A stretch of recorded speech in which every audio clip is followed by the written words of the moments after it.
Hey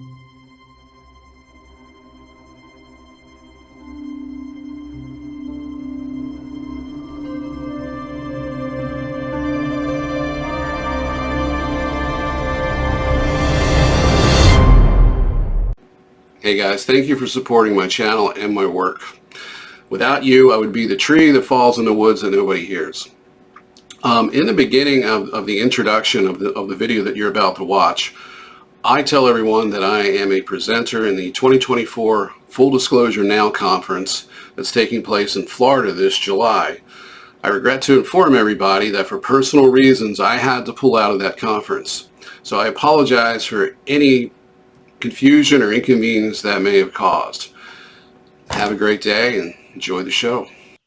Hi, everybody. Welcome to the Hajayan Contactee channel and the Voices of Orion project. I apologize for the long hiatus. I have a good friend with me. Her name is Dawn White. Let me start over. Damn it.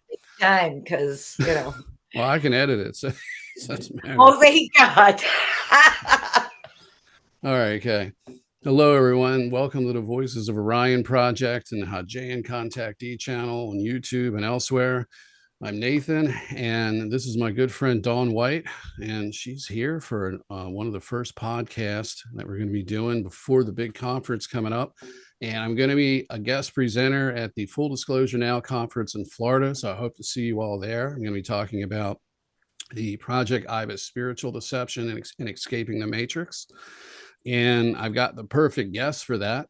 My friend Dawn is here. So Dawn, would you like to introduce yourself? I am Dawn White. This is the first podcast I've done in 20 years. So I'm a little rusty. So please forgive me. I don't know if you want my credentials or not. I don't think they're important, but I do actually. Just tell us your credentials and then go into how the crap started. And we'll just kind of go from there and we'll get into the hardcore stuff. Okay. Well, I'm a Reiki master. I do hypnotherapy. I also do spirit releasement therapy. Those are my big ones. And I started because when I was a kid, I used to get visited a lot. And I didn't know what was going on. And as I got older, the visits became closer and closer. And I'd wake up sometime when I was a child in my bed, upside down, be sleeping at the bottom of my bed. Lights would go around my bedroom, and I would tell people this, but of course they didn't. I would tell my parents this, but of course, I wasn't really listened to. And they would come in and animate things in my bedroom, and it was complete terror for a very long time because nobody believed me and I didn't know what to do about this situation. What were you going through? Because I remember just feeling presences in the room, and then I would have dreams of being like frozen in place. I'd have dreams where I tried to scream during those periods of time and nothing would come out. And then I had an incident where I was laying in bed and it started shaking violently. And then I think after that I was abducted. And I've had just things like that happen. And then you get that fear that starts to set in just before they come. So what exactly were you going through? Was it just night frights like that, or did you remember it? Because they would always like stop my memory. They would splice in the false memory overlay over top of where, right before they came in. So as far as I knew, looking back, I was just a kid with an overactive imagination. It was scared to death of his room at night. Yeah, that's pretty much how it was for me. I would see lights on my bedroom ceiling. And then after that happened, after I would see the lights for a while, then I couldn't remember anything. And I would wake up at the bottom of my bed or off my bed or I would start seeing things being animated in my room, like literally animated in my room. And I knew that they were doing it. And are you seeing the shadow people stuff and the shadows and the things moving where, it's in where you can't really see because there's not much light, but with light's coming in, you see weird things. You think it's your eyes making, you you think it's your imagination, but sometimes it isn't. Right. And and they would literally animate things in my room. Like they would animate things on my dresser just to terrify me, you know. Oh, like a Um, poltergeist experience, right? yes, like a Yeah, poltergeist. because I was scared completely. I mean, I was scared to the point of being soaked in my pajamas, soaking wet from sweat when they made the bed shake. Oh yes. Yeah, and not being able to, I mean, I would be terrified to even breathe. And I would have the covers pulled up over me, of Yeah. course, and just literally terrified to even breathe. And then I would go, then something would happen, and I'm not sure what it was. Even to this day, I don't know what it was, but I would start spinning. And it seemed like I was being sucked down into a vortex that I could not stop, like I was falling through sand. And then I don't remember anything else. And then I would wake up just like you, soaked, and not know what was, and try to tell my parents, of course, why I'm soaked, but uh, it never. But my grandmother had it. My grandmother had the gift, and my mother was definitely interested in UFOs. She swore that they came and visited her too, but Yeah, that's no, normally how this crap works. yeah, They'll put they'll put you in a family, and there's usually one or more people in it. I no. suspect that it may have been my biological father that I never met, because I met him, but I was less than a year old. So he left about the time I was a year old, and he died relatively young in his 50s, which is seems to be a pattern for some of us, especially with all the threats that I've been getting about going to my 50s. So I think he may have been it. My grandmother had some connection with this, but I don't know, because what happened to her is that towards the end of her life, the last 15 to 20 years, she had multiple near-death heart attacks, and they would actually, we both would have psychic experiences, and they would come in and heal her. And then I was told it was for my benefit, and but all I saw was her suffering, and there was a benefit for me because they were doing things to me that pretty much took me out of the workplace and made me sick with surgery. So it was just they were forcing us in this cohabitation sort of setup, and so they engineer the whole thing. And I still really worry, and I wonder where my grandmother is right now, even though she came through in a channeling session recently. I just, it's hard for me to trust any of that because of all the deceptions. Anyway, sorry to interrupt. Just wanted to throw that in. No, it's helpful when you talk because then it spurs me. Um, yeah, so then as I grew older, what I discovered was that I could use alcohol to shut them off. Right? If I drank, it would stop. Everything would stop. I didn't hear people talking to me. I didn't see things. It stopped. And I think so that is. I mean, I don't drink, so I don't. I got the V2K thing, so I haven't tested that out. Might have to try to drink and see what happens, but not that I'm going to drink to avoid it. But I'm just wondering, why do you think that is? Is it because they need you at that point? They need you to be sober, or they feel it's not worth the effort to harass you, or what? What do you think? well, this was at 13, and at 13, I was introduced to alcohol, and to me, that was my lifesaver.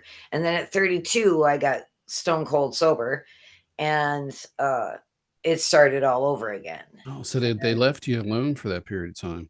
Yes, while I was being intoxicated and self-destructing, Yeah, they well, left me alone. as you know, that's what they want. They want you to be in a Right. situation like that, because if they can, and I know somebody that was somebody who I believe to be, what I know for a fact he is, because there's a variety of evidence that has emerged, even though he's not aware of it himself, because we're not in communication anymore. But he was a trauma twin to me, and he turned to alcohol like really, really heavily, and it's been a serious problem in his life, and it's one of the reasons I had to stop talking to him, because it's just that, and the emotional mental issues that he had. But oh, is that a cow? That is a motorcycle. I live right by the road, so Okay. Sounded like a cow or something. Anyway, Yeah, what I was saying is that his way of kind of avoiding this and the pain inside is to drink, and they for the most part leave him alone. The only time that I know of in the recent 10 years or so is one of the last times that I looked him up in Project Avalon, and within a few days to a week or two of us talking, he had a bad experience, and I'm not going to go into it pretty much, but he was laying in bed with his wife and he was hit with some kind of blue or purple energy as he was just falling asleep, I think is what happened. And he jumped out of bed in fear and screamed because he's got a bad aversion to the stuff now. Mm. But that's what they want. They want you to be completely immersed in something, especially if it's self-destructive, because if you're not, they'll try to make you self-destruct by doing things directly to you. So alcohol, Yeah. I guess that's what I wanted to get to the answer to that is alcohol was their way of shutting you down or co-opting it so that, it was your choice probably unless they induced it to Right. do And then something. there's all the bad decisions you make while Right. you're, Which you know, helps them. And yeah, you're just doing their job for them. right, pretty much. And so I decided that I would get sober. And the minute I got sober, it started over again. And so I went to a hypnotherapist. And well, I went into therapy for 3 years. And she said to me, she's like, Dawn, there's something that is blocking you. And I cannot do anything about it, but I do know a good hypnotherapist. So she sent me to a hypnotherapist, and the hypnotherapist woke me up. So repeat that again. You went to a hypnotherapist who couldn't get anything out of it. Well, you weren't getting any memories, is what I've got. I'm tongue tied tonight. The therapist, I mean, I went to therapy Okay, there, to, gotcha. yeah, because of the self destructive mode. And And I she went, thought that hypnosis would be helpful. yeah, after three Okay, years of therapy, she's like, there's a block that we are not getting at. gotcha. That's the anomalous trauma. Right. And she Okay, said, now I know a good hypnotherapist, go to her and see if she can hypnotize you and you can get past that block. okay. And when I went to the hypnotherapist, it just so happened that she had come back from a seminar doing spirit releasement therapy. I knew what was wrong. I knew I was possessed. Okay, but I'm not telling anybody that, you know. And Well, how did you know that? What was going on? Other than, I mean, how because do I you? had self-destructive mode and I did not want to be in that mode. And I was just like I was being forced in that direction. Okay, so what you're saying is, are you saying that was there an entity attachment, or was it the way they influence us subconsciously, either through altars or whatever else they do it with, No, there was programmed definitely energy? entity attachment. Okay, I just wanted to make Mhm. sure because it can go either way like that. Yeah, well, at that point I didn't know all of this stuff about, aliens and being abducted, and they can put, you know, implants in you and control you that way. And so I went Well, to the hypnotherapist, I just and want to she, inject a question real quick. Do mm, you think that they can attach an entity to you? Because we've talked a little bit about this. Um, this is something new that I haven't talked about on this channel that we're going to be doing soon. I'm going to talk about at the conference. I'm going to talk about on Rob's channel, the Typical Skeptic podcast, and you're going to be going on there too. So we're going to be talking about how the U.S. military and other militaries under these treaties are actually using types of entities that are non-physical, sometimes and often parasitic. So, do you think that this was something that they were using in the programs that they had when control of? Or do you think when this you was something that randomly came because we're basically we're shut down and for the most part limited to five senses. So it creates a habitat for these beings. And it appears what's going on is they know this and that they are created this situation so that they can exploit them too. And I there's some of them are being used in programs. So I'm just wondering, do you think that they had something to do with that? Oh, absolutely. um when you drink or do drugs that, like cocaine or crack or whatever, it blows a hole open in your aura. And that's how they gain entry. Okay. All right. And if you have a family history of it, you've already got a crack, in your aura. So all you have to do is pick up, and it will blow a hole in your aura. Yeah, And then this sounds a lot like Jerry Marzinski's work. Are you familiar with him? no, no, no. Okay. Well, we'll have to talk about that in maybe part two. I don't mean to interrupt, but No, what he that's does is that he's determined in the psychiatric field that schizophrenia and other types of mental illnesses may not just be organic brain diseases or chemical imbalances in the brain.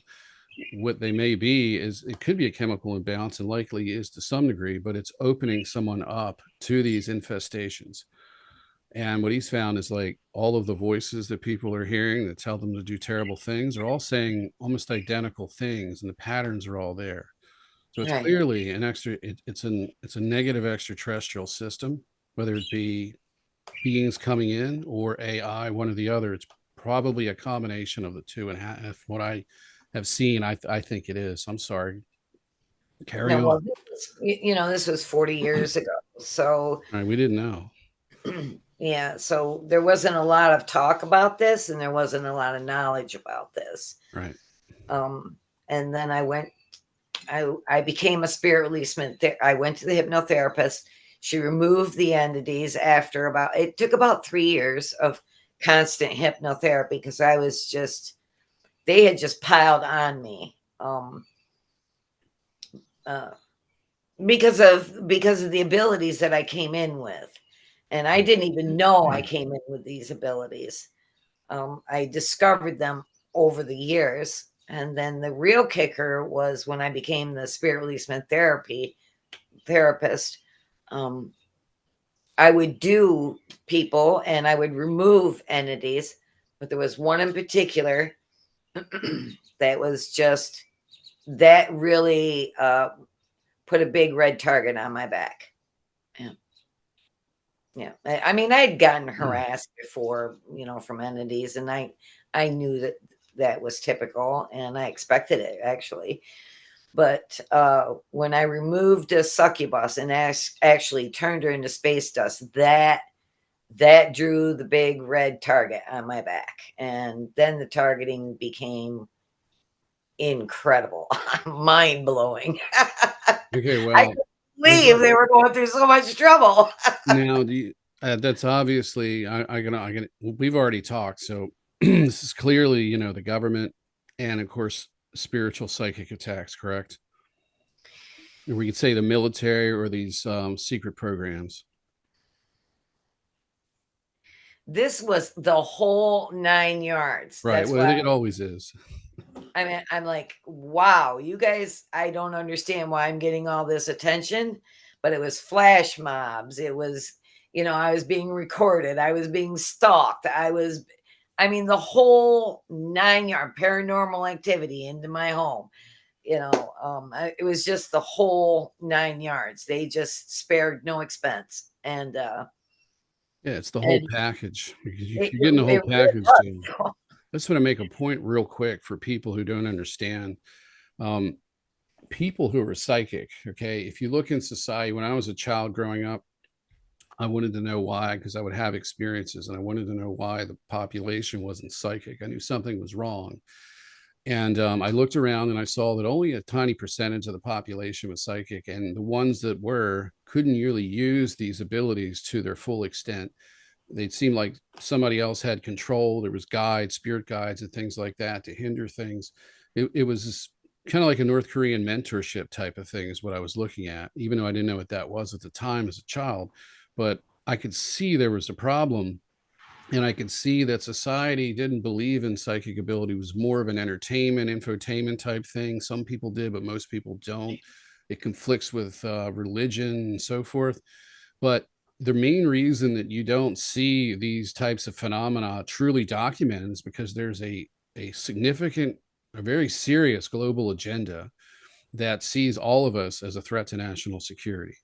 So Mhm. anybody that has real bona fide psychic abilities is going to be taken and put into these programs. And what happens, and oftentimes when you're born, you're already in the program before you even come out of the womb. So this is already set up. And then what they'll do is they'll start the abductions, and they implant you and plug you up to the point where you're not psychic, and then they control you. And if you're a big enough threat or of any use for them, they may use you in these programs. If not, I think they just kind of put people in society and kind of put them on call if they need them, if they need to use them. That's the way I'm. Do you see something like this going on? Because it seems like there's a lot of people that have some psychic abilities. Some of them have guides and things like that, but they don't report these violent abductions and this horrific, anomalous, trauma. Are Yeah, you I seeing it don't like know. that too? Like there's different tiers of us. Like Yes, some that are on like a reserve definitely. list, and then the ones that Yes. get put right into it. Yes. Now this was 20 years ago too, all of this heavy targeting. So there was nothing being reported about Right.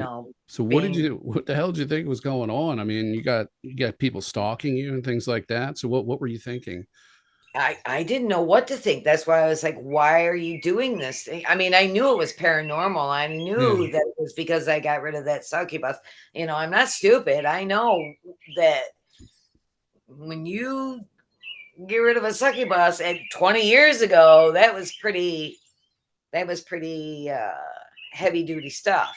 Even And today it is. It doesn't matter when it happens. yeah, Now I would and suspect that succubus was part of a program as well. well, Possibly under control of the military. There's some extraterrestrial group that's in collusion with the absolutely military. military. Yeah. Absolutely, no doubt in my mind that And that was military. And I know that this is either a combination of Project Ibis or Project Traveler, and there could be other interwoven programs that are unnamed in this that we don't know about yet. Because I just found out about Traveler through Olivia James just in the past couple of weeks when we got a chance to meet each other, and I watched a couple of her podcasts. So yeah, they are using these entities. I mean, they're just as much of use to these programs apparently as we are, but apparently they also need us to connect with these entities too, it seems, but I don't really know how that relationship works. So I think it's probably a little bit of both. They may have control over some, they may need us to control others or to bring forth these beings. And I think that they're doing experimental work possibly, or maybe it's not even experimental anymore from the military's point of view. They probably have perfected this whole thing, what they're doing. And with the extraterrestrial input and advice, I don't, to call this an experiment, in some people's eyes, maybe it is. But I think really the grand experiment is how to enslave humanity. And I think that's what we're really dealing with. To them, in their eyes, it's an experiment on how to perfect this and how to take us all down. I'm talking Well, about the if they can, military's, the military agenda, the overall World Economic Forum agenda that's controlled by ETs. That's what I was yeah, referring to. So sorry, go ahead.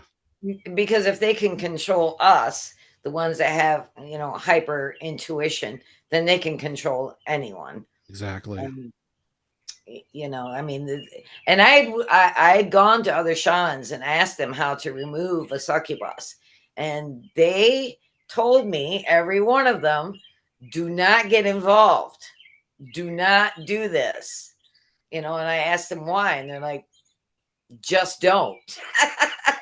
Yeah. and and I neglected that, and the really weird thing happened was when I went in, because I did it astrally, as I do all my spirit releasement therapies. I went in, I get hypnotized, and then I go in and travel astrally to the person. Well, this time it was way different. I had, as soon as I'd gotten into the apartment, I went into hunter mode, and I have never done that before.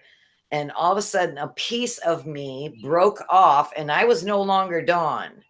All right. I was this warrior shaman that I did not even recognize. And so here I am up above me watching this go on, and she goes right to where she is. All right. She goes right to there. And then all of a sudden, this succubus, she just goes down on all fours, and she looks at me and she goes, and she hissed Mm-hmm. right?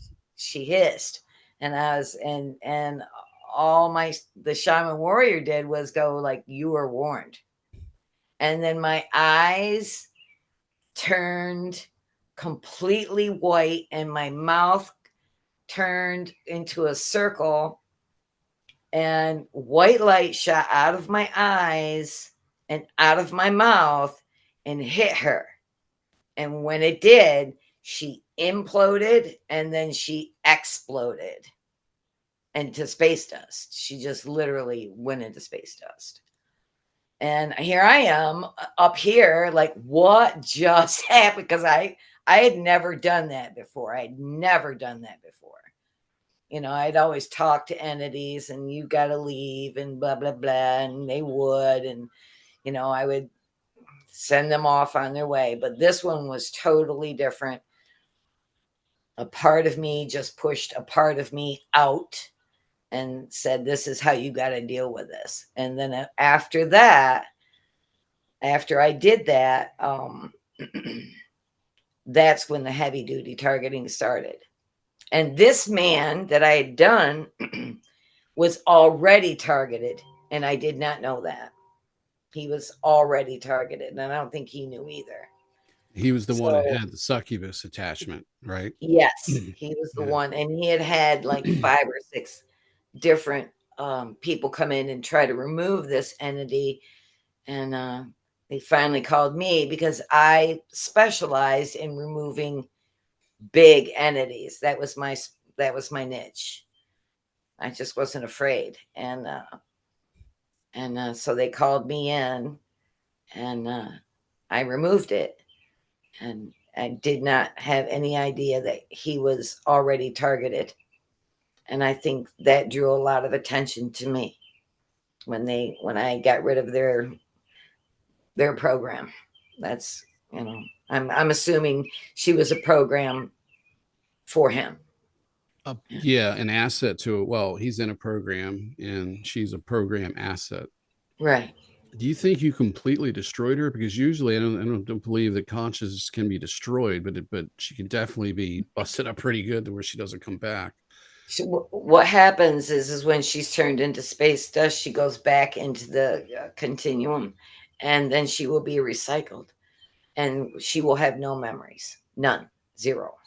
How do you know that? Is that something that you've learned through That's this? what I was told. Who told you that? That's what I studied, and that's also what I was told by my guides. Okay. Do you still have these guides? No. Okay. Can you talk about why you don't have them? Because I can tell you, we've already talked, I think, about it, why I don't have mine, because mine turned out to be military voice to skull type stuff that was much more high end than just voice to skull. It wasn't just a sound. I mean, there was visuals, there was experiences. It was much more than that, which leads me to believe that, obviously I think there's more to this technology than what's at the US Patent Office, because that patent for voice to skull, I think, was from 1980. But that's just, I mean, I had it before that. I can remember back when I was a child, and I think maybe that was alters talking to me too. But this is all extraterrestrial stuff. So what we see in the surface world with the patent office and so forth is just window dressing to what's really going on inside. Hmm. So Well, at that point, after I became targeted, heavily targeted, I was like, I didn't trust any guides. right, because that's the thing. A lot of people find that out. Yeah. They say my guides always tell me the truth. They give me good advice, and my advice to that is wait a while, Right. Right. because it Well, often isn't positive. now I understand it better. What they were what I did at that point was I entered a training program. That's what I call it, a training program. And When you kill the succubus, you mean? I mean, what yes, is that when in I your mind, or is that in something that you think they no, put that's in you in? my mind. Okay. That's in my mind. So this is Um, a new thing for you. Once you prove that you could do that, this was like a new chapter in your life experience, is what you're saying. right, but this took a long time to get to that. I Right. mean, there was a lot of crying and a lot of I don't know what I'm doing and why me and Right. A lot of the whole depression, time. suicide thoughts, probably some Oh suicidal yes, thoughts and all the rest of it, because they do that too. 24/7. I mean, that's all I got was shut up, shut up, shut up, shut. I mean, literally just shut up, shut up, Is that shut the up. V2K? Because I also Yeah, get that by people if I bring any of these subjects up. yeah, Regular people can't handle the stuff. yeah. V2K, and then I was just absolutely sick of it. And so one day I decided they have got to be connecting to me somehow, some way. And I said, I'm going to figure out how they're doing this. So what I did was I laid down and I went into meditation and I switched my chakras. I actually flipped them. I put the red one here and so on down the line with the purple one being at my root. And the minute I did that, I heard this, no, don't. And the connection was lost. And I had this huge electrical shock go through my whole entire body. Like I came up off the bed. And I So said, it was a painful type of shock. no, it was not painful. Okay. No, it was not painful. Is No, it how because when I was well I've done this recently, but when I was a kid I used to do a little thing. I would move energy around my body, and I thought everybody could do that, but they can't. And I would move the energy around, and then I would build it up to the point where it would make me flinch. Like I would lay in bed and I would try to build the energy until it would like my whole body would just flinch. And then, so was it kind of like that? Because I've gotten hit with energy and stuff like that to wake me up and you jump. So I guess no, it this was was intense. This right, much was more intense than that, but not painful, but just like a boom, and no, then you wasn't react to it. just like I grabbed a hold of an electric fence because I did that when I was a kid. Right. So it's kind of like This, what I'm talking about, but much, much more intense. yeah, yeah. It's like it was just ramped up, It's like, And and then after that was from the chakra flip. So that apparently released energy. So what I think that did was they actually were getting in through my chakras because I believe that the chakras are lined up for their benefit. I mean, we are taught a certain way that these chakras have to go. And I said, well, they're my chakras. Why can't I flip them? So I did that. And that's when the targeting almost stopped completely. all right, let me just stop you there real quick. This is extremely important for people to hear this because you know how the Eastern religions and the New Age movement, and I'm not sure what else is all tied into this, the acknowledgement that you have chakras Mm. in the entire theology or belief system around these. Now, Mm. there's only one person that I've out there that I've seen named Tony Sayers, who claims to be able to remove the chakras, and he says that there's some kind of an overlay that is suppressing our consciousness, and he's charging people to remove these. The problem is that if Tony can go in and remove these, it only takes seconds for them to switch them back. And they do. Yeah, And so they that's do the switch back. problem. And it's not, I'm not taking a shot at him. I mean, he's trying to do what he thinks is right Right. for somebody. He's trying to make a living as well. But at the same time, it's like, what's the long-term positive effects of this? Because I mean, every time that I had something taken out of me, they put it right back in. It was effortless on their part and a monumental effort on mine to find someone or just to get somebody's attention. Because a lot of times they'll put you in groups of other contactees or MILABs, really, and then they'll set one person up as a healer. And this is when you get into that temple complex crap where they put you in little groups, and they'll have a healer, and then you'll have like a handler, which has more psychic abilities than everybody else, and then everybody follows that handler. And then when you get attacked, you go to the healer, and then it's just kind of like a little system, but Right. it keeps everybody contained in a kind of a mini cult or coven type situation, Right. like a sub cult, I guess, under a handler. Right. But I mean, you gotta be able to take this stuff out yourself. You got to be able to do this You yourself. have to. Otherwise, You they just put it back in. right. And even after I did that, my chakras flipped again, to their normal taught way of being.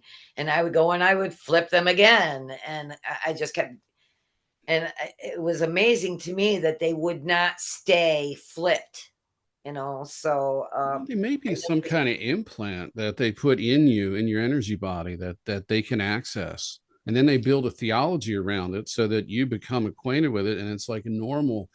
And then they right, keep you in a basically a psychic bubble. right. Well, they definitely had an implant in my ear, and it went up and then down my nose and right to the tip. And I that implant was there for a very long time. And when you say So it goes around, was that an energetic implant or was it a physical one that migrates and goes around? no, it was just my ear would hurt, Okay. and I couldn't figure out. And then I found out that there's implants, and I was like, this is before I even knew there were implants. I'm like, it feels like there's a wire going in my ear and halfway through my brain, and then, Oh, down okay. my nose. And I'm like, what the? And then I found out that there were these things called implants. Yeah, we And didn't really know much about it. I mean, thanks to Whitney no, Strieber and other people coming forward. And I don't remember the names of the one particular doctor that was removing them, who passed away about 10 years ago. right, But yeah, we didn't. I mean, in the 80s, I'm thinking back to the 80s. There wasn't, I mean, this was like I would be glued to the TV over some UFO sighting on some paranormal show, but there really wasn't anything out there. And as far as books were concerned, I mean, it was few and far between. It was just a lot of new age fluff and Wicca and things like that in new age stores. It we just couldn't. wasn't there. Yeah, we couldn't even get that here. And of course, there was nothing on the computer about it. No one was speaking about it. And for a long time, we didn't have a computer. So Right, it was just a right. black screen with green letters and a cursor. It's like, what use is this? Little did we know it would be controlling everyone's lives decades later. Right. So, so after and they would come back, of course, and try. And then I would, instead of flipping them around completely like I usually did, I was like, look, I'm going to switch this up, guys, so you're never going to know what color is where. And so I Right. did. You won't be able to find my chakras with both hands, assholes. No, you won't. I'm going to put the blue one, maybe, I don't know, maybe down in my root, and I'm going to put the yellow one up in my head. And and I just kept doing that. Or you could And do like a traffic light. yeah, yeah, yeah. So, and I just kept doing it and doing it and doing it. And then I slowly got my power back, like, because they were not siphoning off me anymore. All So right, I well, what were you doing? What technique were you using to do this? Is there any way you can, because I mean, it's hard to describe some of these things. You find yourself being able to do it, but to explain it to somebody, it's not necessarily going to help them do it. But let's try to give it a shot. What exactly did you do energetically or in your mind during meditation that allowed you to move these chakras around and flip them into a different order? I would just say, we'll see, because I was very good. I had been trained at going down at, a certain way because of the hypnotherapist. So the hypnotherapist had already trained me to get in that hypnotic state. Okay, so that's And the what, trance aspect of it. Okay. yeah. And so what I would do is I would lay on the bed and I would hypnotize myself. Okay, go into a meditative state. And then as soon as I felt that I was deep enough, I would start switching the chakras. Now, how did you do that exactly? Were you using pulling energy in, or were you just moving? I mean, what did you do in your own mind to make that happen? I would just take the red one from my root and put it up on my head, and so on down the line. So you're just I simply just willing things to literally move. flip them. Okay. Yeah, literally flip them. And after I did that, like I said, I got that electrical shock. And then I started getting my power back. And when I started getting my power back, that was when I discovered that, well, now I can use my abilities to protect myself. And so I started doing that. And when I started protecting myself with my own abilities, and I did not spare, I had no mercy. Okay. I had none. I had no mercy. And if they came after me, they were going to get it. Yeah, you Whatever can't I have could do. mercy. They have no mercy. They No, I know had no they're mercy. they're just as, I No, mean, you have to look at it that way. You cannot embrace the side of yourself that gives them any pity, no, empathy, anything at all. no. They're absolutely evil. They have to be eradicated. I mean, it's survival. Right. The ones that I was going after. Now, the minions that drive by my house and, throw garbage out, I don't care about them, but it's the ones that are directing them to do that. So Yes. that's and I can track them. All they got to do is have a minion touch something, and because I'm very good in the astral. I've been doing it for 35 years. The astral does not scare me. I've got maps all around the astral. So if they want to play in the astral, that's okay. We can play. Yeah. We can play. I got a few of them. I got a guy, I have a handler named Jarrett. Apparently works for a company under the Kruger Corp, or actually Kruger National, that is acting as a handler. So yeah, it'd be nice if I could, he would be a great person to pay a visit to like that. He's a real foul mouth piece of garbage. Is he? Oh yeah. Yeah. And then you give them a taste of their medicine back, and predators don't like to get hurt No, they don't. They're not because as then tough they as they can't hunt. pretend to be. Yeah, then they can't hunt, so they don't like to get hurt. So if you are prey that fights back, they are not going to mess with you. They're going to find someone who is an easier target. Well, they still they don't always leave you alone. I found that out. I mean, what happened to me was a bit different. You seem to have had more control over this. I'm trying to piece this together still. But about 2+ years ago, and I talked about this, where I burnt silver cords, and I had this female coming through that was supposed to be my higher self, which I now know was an altar. And this was an altar that they were actually using to connect with me as my higher self. And I remember having an experience where I remembered my home planet, and I remembered a family member, and I remember being on this hilltop, and we were laying out in the sun, and I remember how it felt. Right. And then I remember coming out of it, and it's like the memory fragment faded, but it was very clear, like I was there, and then it faded. And then I heard her say, "Why was it so vague? Like, this should have been more," and it should have been. And it was her protesting. And then that's the altar that was actually at the base, I guess, whatever, but was used, but was able to work within me to burn cords and cause problems. The problem is they pulled a deception. They shut that part of me down, and then it flipped, and then that voice went away, and suddenly I got a voice that sounded much more like my own inner voice. And this one was telling me, okay, I'm your higher self. I've transitioned to sounding like this, so it's more comfortable to you. And then this is what we got to do next. And it was just from there, it was leading me astray, essentially. After that, that was their way of pretty much cleaning up the mess that had happened. So for the last 2+ years, I was going in the wrong direction with this, thinking that I was completely free of the programs, living basically a false reality, and not paying attention to the fact that I was being attacked. And that was a sign that I wasn't, because I thought that, okay, even if I'm out of the programs, now they're just going to attack relentlessly. It was all just part of a ruse. And so yeah, I wasn't able to get to where you're at, but I was apparently getting there. And I do know what you mean when something takes over and does something, like when you're talking about when you went in after that succubus and the shaman part of you came out. Yeah. you know what do you think that was? Do you think that was an altar, or do you think that is a part of you from a previous life where you've done this before, that maybe they don't have to, obviously they don't have total control over that aspect? Something broke free inside you, but where do you think the origin was of that shaman part of you? Where do you I think think that came from? I think that shaman was who I was many, many years, a prior life. Right. Um, and she stepped forward because she knew that this had to be handled in a different manner than I was used to.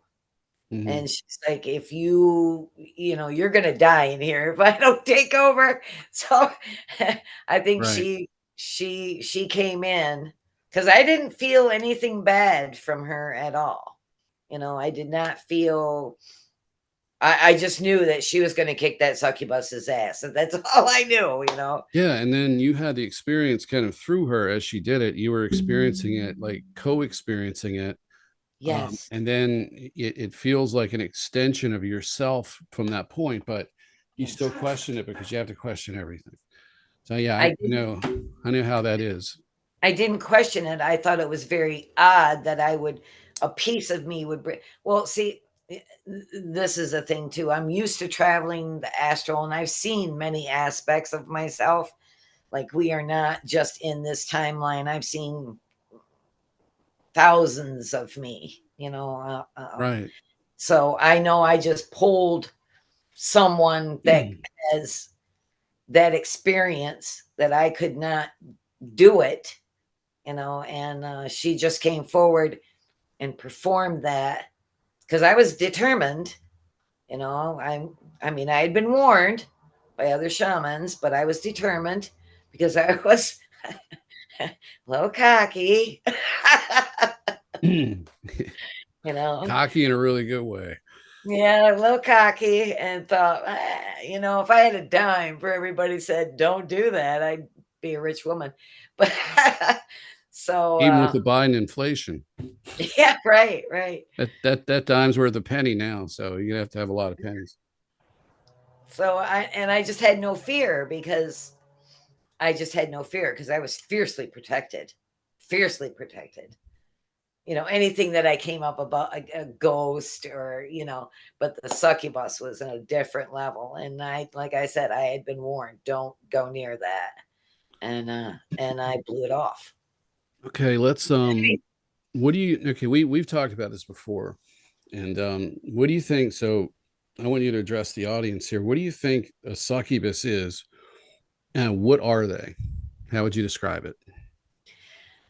A succubus to me is a half human, half demon. And they are really attracted to sexual abuse and pornography, really deviant behavior.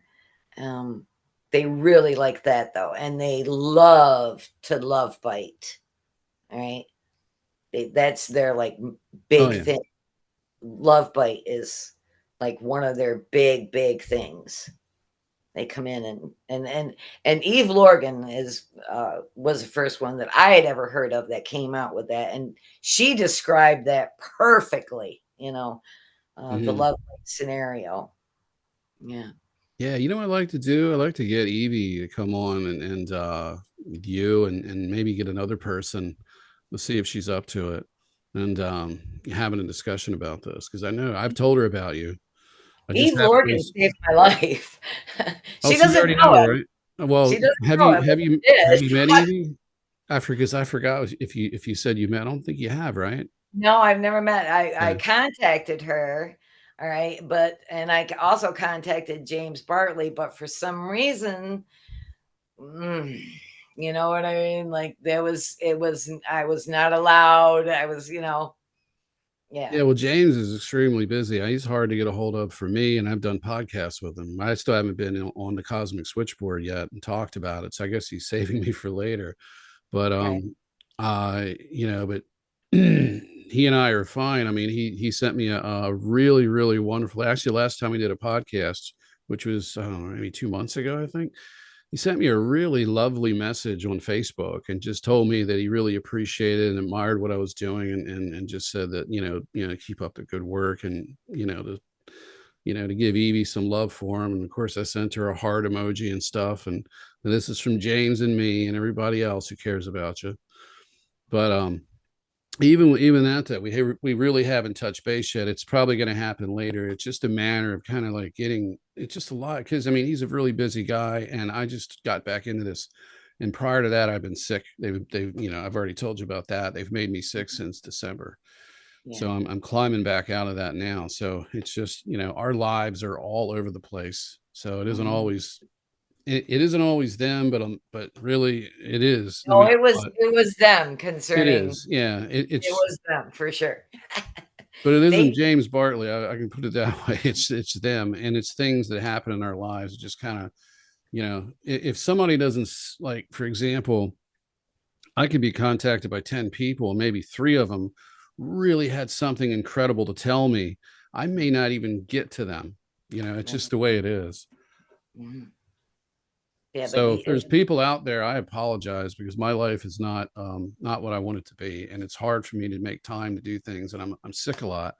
So if there's anybody out there that has contacted me and I haven't responded, please do it again and do it again until I respond. So I just wanted to tell those out there that. So go ahead. I'm sorry for interrupting. oh no, no, no. It was Eve Lorgan that really, because there's a whole backstory to that succubus, but that started the targeting, and I had gotten love bit at the same time, and that was horrific. I could not.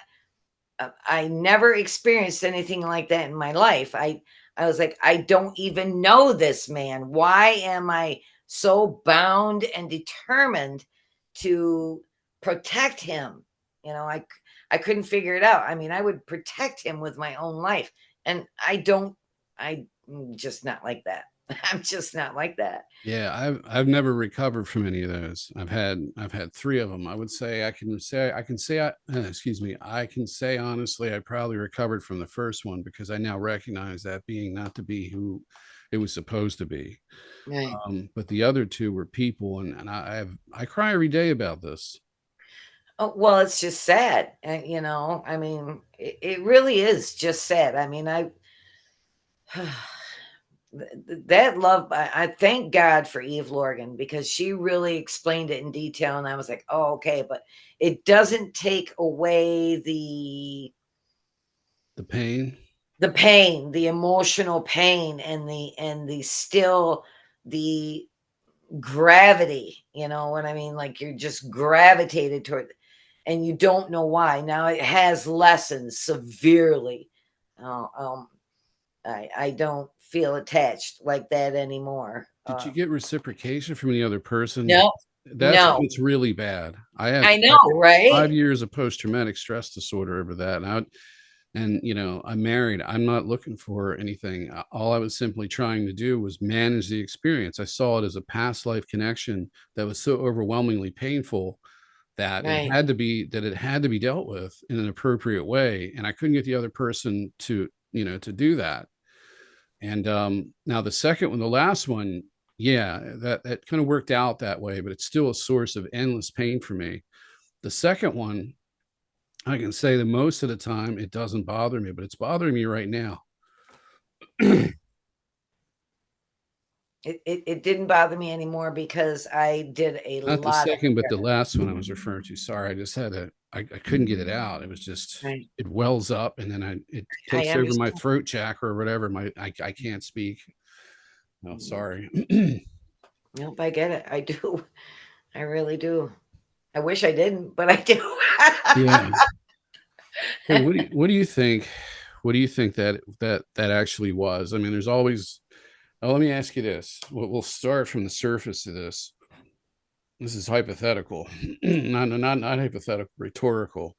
Do you think that when they put you together, you and somebody else in one of these love bite scenarios now, and I've known other people that have had a one-sided one where the other person wasn't reciprocating at all, and they were just so obsessed and felt like this was their past life husband, and they just had to be with him, and it just wrecked their life. So Yeah. I've seen that side. So it'll go from completely one-sided all the way to a full-blown relationship that almost always, in many cases, unless it can be managed properly and both people are strong enough to withstand the targeting, because they want to turn it into a nightmare. They want to Right. make it as painful as possible. It's not that they care enough to like, oh, we're going to put two spiritual prisoners together. No, we're going to destroy them by doing this. So what do you think? Do you think this is the rhetorical part, and then we'll get into the second half. Do you think that there's substance to this, or is it programmed into people, or is it both? Well, this particular person I had very, very dramatic past lives with. Okay. And the second one was the most dramatic and the reason that I came But do you here. think that they can implant this artificially in people? Because I personally, after going through it, I can't. I really can't say for. I mean, I honestly, I'm going to just flat out say I don't think they can put that in somebody like that. No, That powerful. no, they can't. What had happened was, is I've always been a warrior, and this guy and I would run these machines. These machines were absolutely huge. I mean, they were as big as buildings, you know, and the only way to do that would be one would have to run the right side and one would have to run the left side. And what are you And remembering with this? Was this SSP military programs? What military. Okay, so this is an off-planet operation. Yes, this is off planet. Okay. And what would happen is you would have to mind meld. All right. You would have to, your minds would have to meld together in order to run these machines flawlessly. What exactly were these machines? They were to fight other monsters. They were to fight monsters that were on Earth.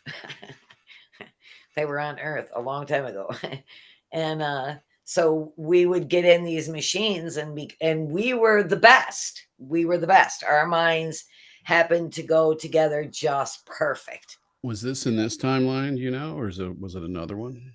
It's another timeline. Okay, and then what were these monsters and what was the situation on Earth? They were coming through portals. Okay, now was it a modern period of time, like a technologically advanced Yeah. culture, or was it Yeah. more advanced than this? Yes. Okay, so they're aware of the tech, so it isn't a clandestine thing. They're aware of the tech, and then there's these entities that look like monsters. I guess they're big. They're coming through portals. Yes. Yes. Okay. And they're huge. And we had to build these machines in order to fight these entities that were coming through these portals. And so, and we were the best. We were so well mind melded together that we were the best. We could not be beat.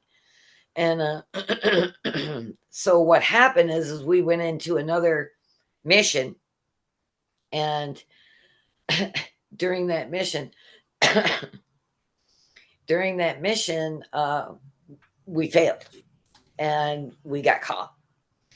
And running out of the building, they had a dragon that was the guardian. And we didn't know that. And we had gone in without the machines this time. We were just in we were in battle armor, but not heavy armor, like leathers and things that we could move and run. Interrupt you for real quick. I remember you telling me, and I must have gotten this confused because I think might have been a late night conversation, or it was a long one. I think it was, but of course I've been sick. I remember you telling me that on the way in here, you were with somebody, you gave each other a hug, and then you jumped in, you went into Earth. So was that the same experience, or was that a different one? No, that's a different one. Okay, which one now did you get? Because I thought that you told me that when you went in that way and with a different one, you got caught there too. Was that so? Can you explain all that for me? Because I need a refresher.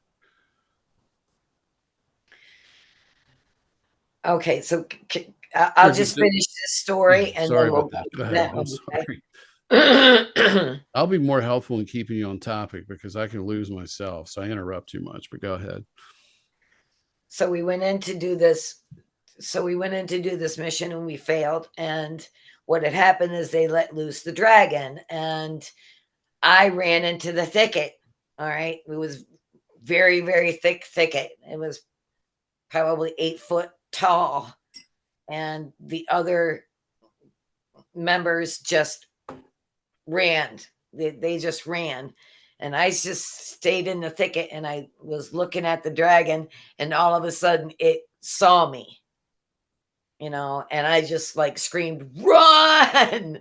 And so they started running and it couldn't get its breath to toast me. So what it did was it just stepped on me, right? And then fried the rest of them. Well, they came in and they rescued me. I lived because I was in so much thicket that when it stepped on me, it didn't kill me. But the other ones were toast. They were gone. They were, you know, nobody else survived. It was just me. So I went back home, and of course, you know, I'm being healed up now because it almost killed me. When you And say you went back home, where was home at in this you know, situation? it seemed like a ship to Okay. me. I know I was very content. I wasn't happy, but I was content. And then all of a sudden the commander came back and he's like, they've turned uh they've turned this other guy's tracker on and we're going back down after him. And he asked me, he said, do you want to go? And I was like, of course, you know, because this is the one that I had mind melded with. Are you okay? So, yeah, it's just a little hard. Yeah, take your So, time. If yeah, if you need to take a break, just let me know. We can stop the recording or I can edit it out. I don't want to put you through too much. no, it's okay. Okay. So, I came back down. I came back down, and they had really, really fucked with him, because he was an excellent warrior, and they had really super fucked with him, like put him through incredible torture, and I thought that I could get him to remember me, you know. Okay, so I thought, you're jumping ahead to where you met him in this life, right? no, I never met. He was the one that I took the succubus off. Right, right. Yeah. I'm just, trying to because you said he didn't remember you. You mean when exactly did that happen? I'm a little confused. He knew that there was a connection, but he didn't know they had fucked his brain up so hard that he couldn't put it together that This is him in and the I. this is in the program on that other timeline. This is happening. No, when I came back down here for him.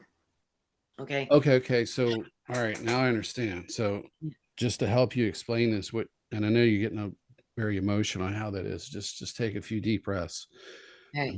and relax for a minute. I want to try to make sense of this. So, okay, so this happened in this military setting. It was a timeline. It was different from this. And in this particular timeline, there was was this a physical dragon or was a Yes, okay? Because a physical that's dragon. something that's in the human mythos that people question. They don't know what it is. The ancient Well, you aliens better believe it. people. There's dragons are real. Yeah, and there's other people that are getting communication with like some type of transdimensional dragon entities that seem to be positive. Yes, You they know, are. so and that was something new to me because I'm thinking, of all the crap that I've been put through, this is probably no deception, and I have to learn that not everything is. And Right. it's just because I've been put through something worse than somebody else doesn't mean that they've been put through the same thing as me. Okay, so Right. what you're saying is that after this mission failed and then all that took place, Right. you ran into him in your current life, No, well, right? I was called in to remove the succubus. Okay, Right. so that's how you came in contact with him. That's how I came in contact. I Now was that called. and then they created a love bite after that because of the Yeah. connection. Okay, Yes. there we go. And they got 2 for 1, you know what I mean? Like, they got 2 for 1. Right. Yeah, because they knew I'd come back. They knew I'd come back down for him. All they had to do was turn that tracker on, and I would come back down for him for sure. So, yeah. And so I did, and, I removed the succubus, but that's when Now, I got heavily targeted. was he was a client, right? That's what we're going. Yes. Okay. Yeah. So then, okay, so all this, so when did all this start to come out? I mean, after you removed, was it before you removed the succubus or was it afterward? It was after. Okay. Because Okay. then he just cut me off. He just disappeared completely. Just Okay. I get it now. So let's lay this out. So what they've done is that this is the past that's happened. Now he's trapped here and you got out, right? Out of this mission. no, I'm still here. This is why I'm current. This is why I'm currently here to. Okay, I'm just all right. I'm just trying to figure out the order here because all right, let me just let you finish and then I'll ask some questions. Because I don't want to confuse myself anymore, and I don't want to confuse anybody else, and we'll just tie it all together. So so go ahead. I don't mean to interrupt if you're okay talking. Yeah, so that I Okay. went in and did the succubus, and then we continued to talk on the computer. I never met him in person. Okay. I talked to him on the phone once, and then after I got stuck, after the stalking began, I couldn't tell if it was him or if it was the military or what was going on. So I never attacked because I was afraid that if I attacked, I would hurt him because I didn't All right. know if he was the one stalking me, you know, and I was I start when I get a little emotional. Don't worry about it. It's okay. So and then he just blew me off. He just wiped out his email, got rid of his phone, I mean, just everything, and Yep. like just disappeared off the face of the earth. I don't even know where he is today. That happened to me, but that person kept coming back. So and then I would look and find him, and he'd reach back out. So, but I know how that is, especially when it starts and then it just gets cut right off. Right. And There's and a heavy feeling of abandonment and hopelessness too that goes with that. well, this is my mission. I'm supposed to get him, you know. And now I don't know where he's at. I don't know what's going on with him, you know. So that's why I say I can leave if I want to. I can leave. Okay, well, how did you get here in the first place? I was brought down. The commander of the ship came and asked me. They said, "We have his uh, tag. His tag has been turned on. Do you want to go back down to Earth and get him?" And I was like, "Yes, absolutely, of course." Now, what was the context here? So you're coming back into Earth, and then who are you? Well, let me ask you this: who were you working for on the ship to start with? I have no idea. Okay, do you think they're positive or negative, or do you have any, or is that kind of a mystery too? I think that they are some kind of protectors. On that particular timeline, do you think they're operating on this timeline? I think they operate on a lot of timelines Okay, but at the same. do you have any idea if they're on this one? Because it seems like we're kind of Oh like, yes, well, hopefully they're out there. absolutely. If they're on our side, hopefully they're out there. It appears Oh, that trust me, if they weren't out there, I would be dead. way. Yeah, I would be dead because I Okay, know so they pulled me back a couple of times. I'm trying to piece this together because I've got something similar in my background. I've got something very similar to this, and I'm trying to piece this together, and it's very painful. Mm. And I don't have the cognitive I don't have the cognitive memories like you have. I've got the emotional memories, and it keeps it keeps changing and morphing into a clearer picture at a conceptual level, and it's extremely painful. Hmm. It is. Love bites are very painful. Yeah. Let's take a deep breath for a minute. Apologize for anybody listening for all the throat clearing. This is difficult. It is. It is very difficult to talk about this, and this is why we got to talk about it. You know. Yeah. Yeah, it is. So last time I had an experience like this, in front of a camera like this, was Misha Johnson's support group for MILABs. Mm. And I think it was MILABs that Yeah, we started on the love bite subject, and I was first, and I broke down. So Yeah, it's not easy. I mean, it's you are truly connected. And the other yeah, person may not even remember, and the other person may be your enemy. They may have yeah, trained them to be your complete enemy, and and that is very heartbreaking to and that's what the enemy does to control both of you. right. Yeah, I that's what bothers me. right, right. And I didn't understand any of this. I understand it now, but I did not understand. This guy was a dick, he was a prick, and I have a totally different viewpoint now from that you because I you understand. you understand why he was the way he was? Yes. Yeah. Yeah. Yeah. I understand that. And that's even more heartbreaking, you know. So it's very tough. It's very tough. And, and we can leave whenever we want, but I'm not Yeah, leaving. let's talk about that. You were you told me this story too about there was two of you. You were above the earth, right? This is a different experience, remember? Or did I get this wrong? I think you said you were above the earth, you gave each other a hug, and you went in, and you was like a Oh, darkness. What exactly was that again? Because I think I've gotten this mixed up. I've tried to explain this. You know how I mentioned that I met somebody named Matthew, and he's a visual medium, and his cell phone is involved in his psychic work, and then there's some other things going on program related with him and abduction. So um anyway, oh, uh, let's just scrap that question and just go ahead. I got to get myself together. right? Yeah. Just scrap that. All right. I'm overwhelmed right now. So yeah, if I you could just pick up, understand. I'll I put the understand. burden on you for a little bit, just for a few minutes, and I'll come back. So Right.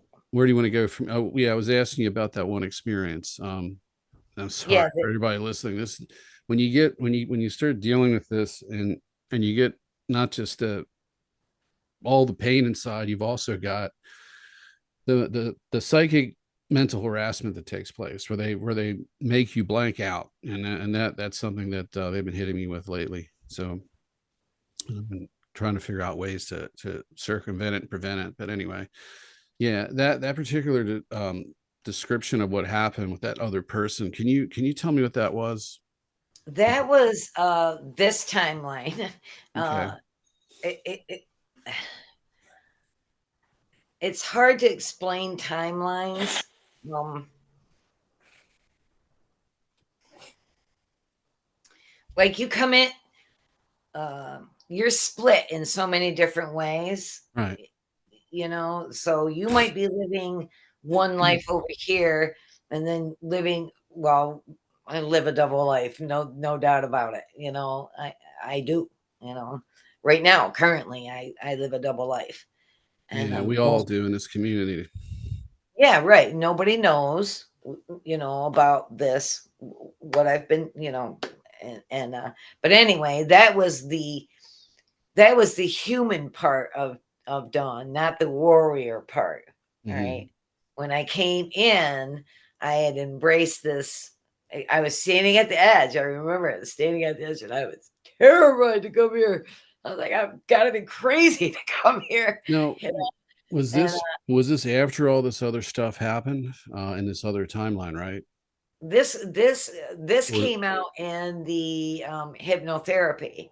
okay. Um, I was like, why did because I was trying to find out why I came here and what was going on. So this is the original arrival here, is what you're describing. No, that's not the original Uh, rival. Do No, you remember this that is one? uh no, I don't. Okay. I only know the one reason that I was here. Well, when I say original arrival, I mean what got you here right now. Because I know we've probably been here over and over again, trapped and getting out. Oh, Uh, I didn't have to come back. I did yeah. not have to come back. I chose to come back Okay. for the guy that you know, for the guy that I mind melded with. I came back for him. Okay. So I, can you explain some of that? that's, Well, you how know, about the that's, part when you came in, when you were going in, like going into the planet? Because I'm trying to piece this together in the chronology of the way it happened. I know we got two different timelines here, but can you describe what that was? uh, when I came in for that, I was not scared. I was not scared at all. I couldn't wait to get back. I couldn't wait to get here. But in my human part, in the other dimensional part of me over here, that's going to be human in this life, was standing on the edge, and I can remember looking into the abyss and going, oh my God, I gotta be crazy. I do not want to go back down here. you know and I don't really know why I did on that one. Maybe it's because I needed that human life to offset this other one that I'm living. you know and maybe that's why I have two different people, because one was just like, oh yeah, let's go, we're all guns, and the other one was just like, man, I don't want to do this. Yeah, I for those of you who are kind of wondering out there, I had an experience where I tapped into the multidimensional mind aspect that we don't get a chance to experience here, and what she had described earlier, because there's multiple timelines, Mm, many infinite ones. They're all divergent, yeah. and you're on a certain number of those, and Yep. you're also at different points in each one. So in other words, if you just look at this timeline and think of it as a road, and you think of it as mile 1 versus mile 100, every mile, let's just say there's 3 mile markers, at mile 150 and then 100, to keep this simple. At any point in time, if you're on that timeline in a multidimensional mind, you can tap into yourself, past, present, and future, and also on other timelines. So you have access to that. So that really is the higher self existence. And when you're here, you're really just limited to one. And then sometimes we can tap into others, but we're heavily restricted here. So I understand what you're saying in regard to, there's more than one part of yourself, because when you're outside this simulation, this prison, in a sense, you have that ability to think that way. You Yeah. can pull all of this knowledge together, and it all is all accessible to you. Yeah. So even in the situation we're in, there's aspects of us, there's versions of us outside this that aren't trapped here, aren't hijacked and being put in programs, and are happy and are trying to help get us to a better place, because you need to have that continuity of self. You can't have pieces of you, parts of versions of you, in torment like this. So there has to be an end to all of this, and that's what I think that's the key to finding the inner strength. I know that is. It's the key to getting the strength to get out of this, is tapping Yes. into all of that. Yes. That's exactly it. Yeah. And to take those memories, and even though they're painful and or joyful or whatever, you know, you're in training. I'm in training. These people taught these entities that have done this have taught me how to react, what to do, how to fight, how to think, how to, you know what I mean? Like, I think differently over here as a warrior than I do over here as a human. Right. It's way different. Yeah. See, with me, I have a lot of damage inside, and I have alters. And I'm not talking about alternate, split personality. This is something different. This is soul fragments. These are Right. personalities that are versions of me inside me, and others that are active in programs. All of them, no matter what, have some kind of an effect, especially if they want you to have that effect, or that influence in your life. And what they've done with me, and what they do with a lot of us, is they will blend aspects of that altar in your personality and change your personality to disrupt your life. They did that to me. And then also too, the anomalous pain comes out. I don't think it can be held back. And I think what happens is it comes through, they hijack that whole process and make it as difficult as they can to facilitate their agenda, which is to suppress you as the societal placeholder. As it was defined by one altar that comes through, which is one that I can trust more than the others, because there's been some that have been used against me, and there's others that aren't, and I can sense a difference, but I can't necessarily fully trust it.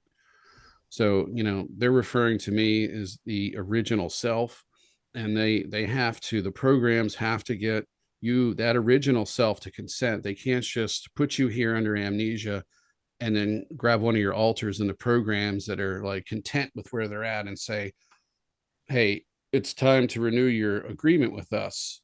And then that, it doesn't work that way. It apparently has to do with you. And they block everything. They shut you down. They put you through deceptions, the whole spiritual deception crap, the amnesia, false memory implants, just an engineered lifetime experience to prevent you from breaking out of what they're putting you through. And that's the strategy. So the key really for me, what I've found, is to try to figure out, or to reach that original self, to actually become, and what I found was by going inside where the pain was where it was at. Even if I couldn't remember, I could get the emotional memories from there. And it wakes you up, because you suffer so bad when you do that, that you recognize that the pain is real. It's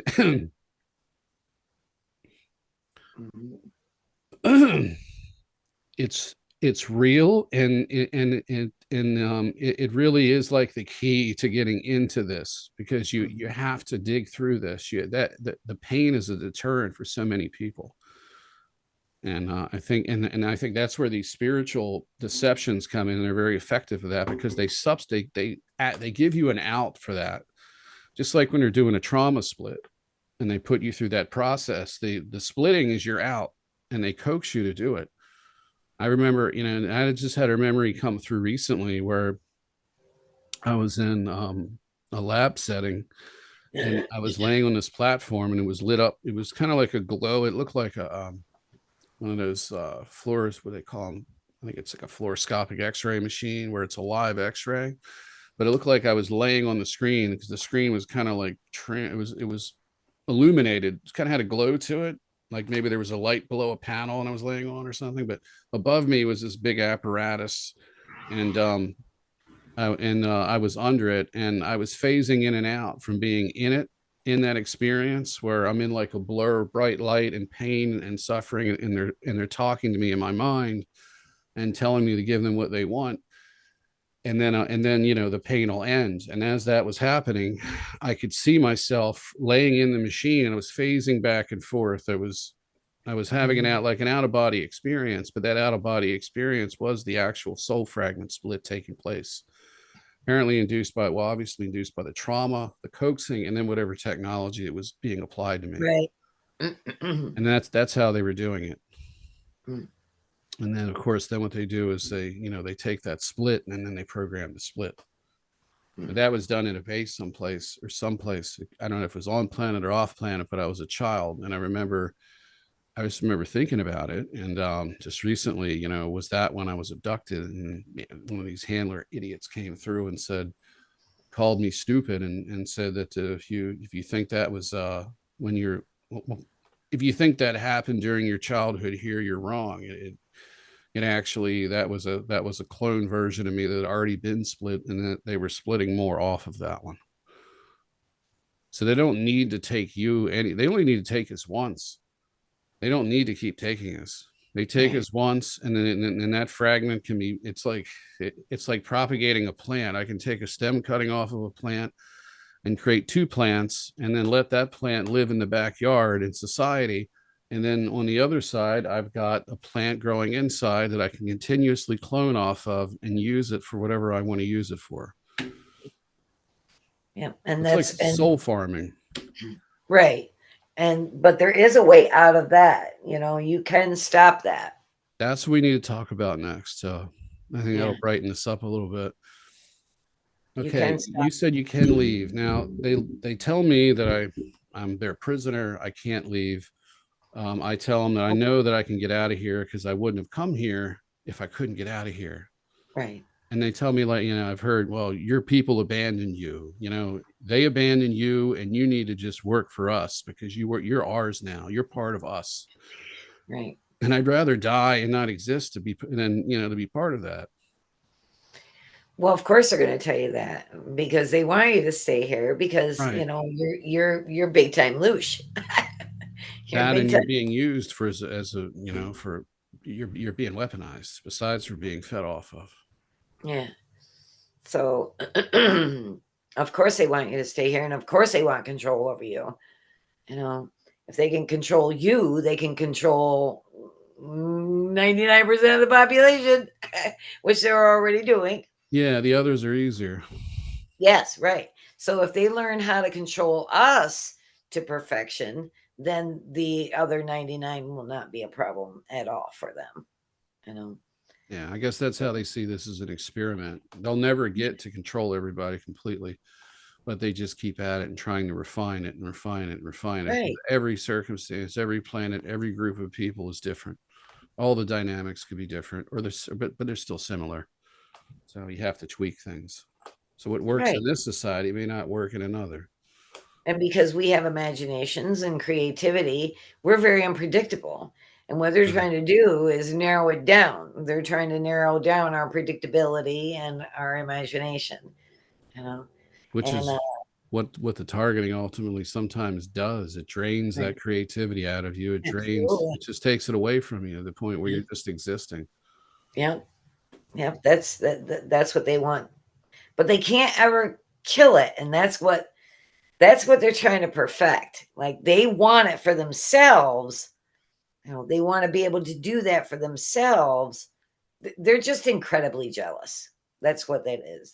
They're just incredibly jealous. Okay, when you say they want to do that for themselves, you mean the stuff that we're doing for them as they entrap us. Yes, they can't do what we do. Do They can't you do what we do, Nate. do you agree with Penny when she says, well, actually, let me just rephrase that. Do you believe we can create our own timelines? Because I interviewed a person and we were actually talking about that in the past, but actually I didn't really interview her. We had a discussion, but she was saying that those of us who they target for the programs are capable of creating our own timelines. And then that's how they do that. So if they want to create a timeline that they control, they need us for that. Do you know anything about that? No, but that's the first time I had ever heard it, and I think that's beautifully described.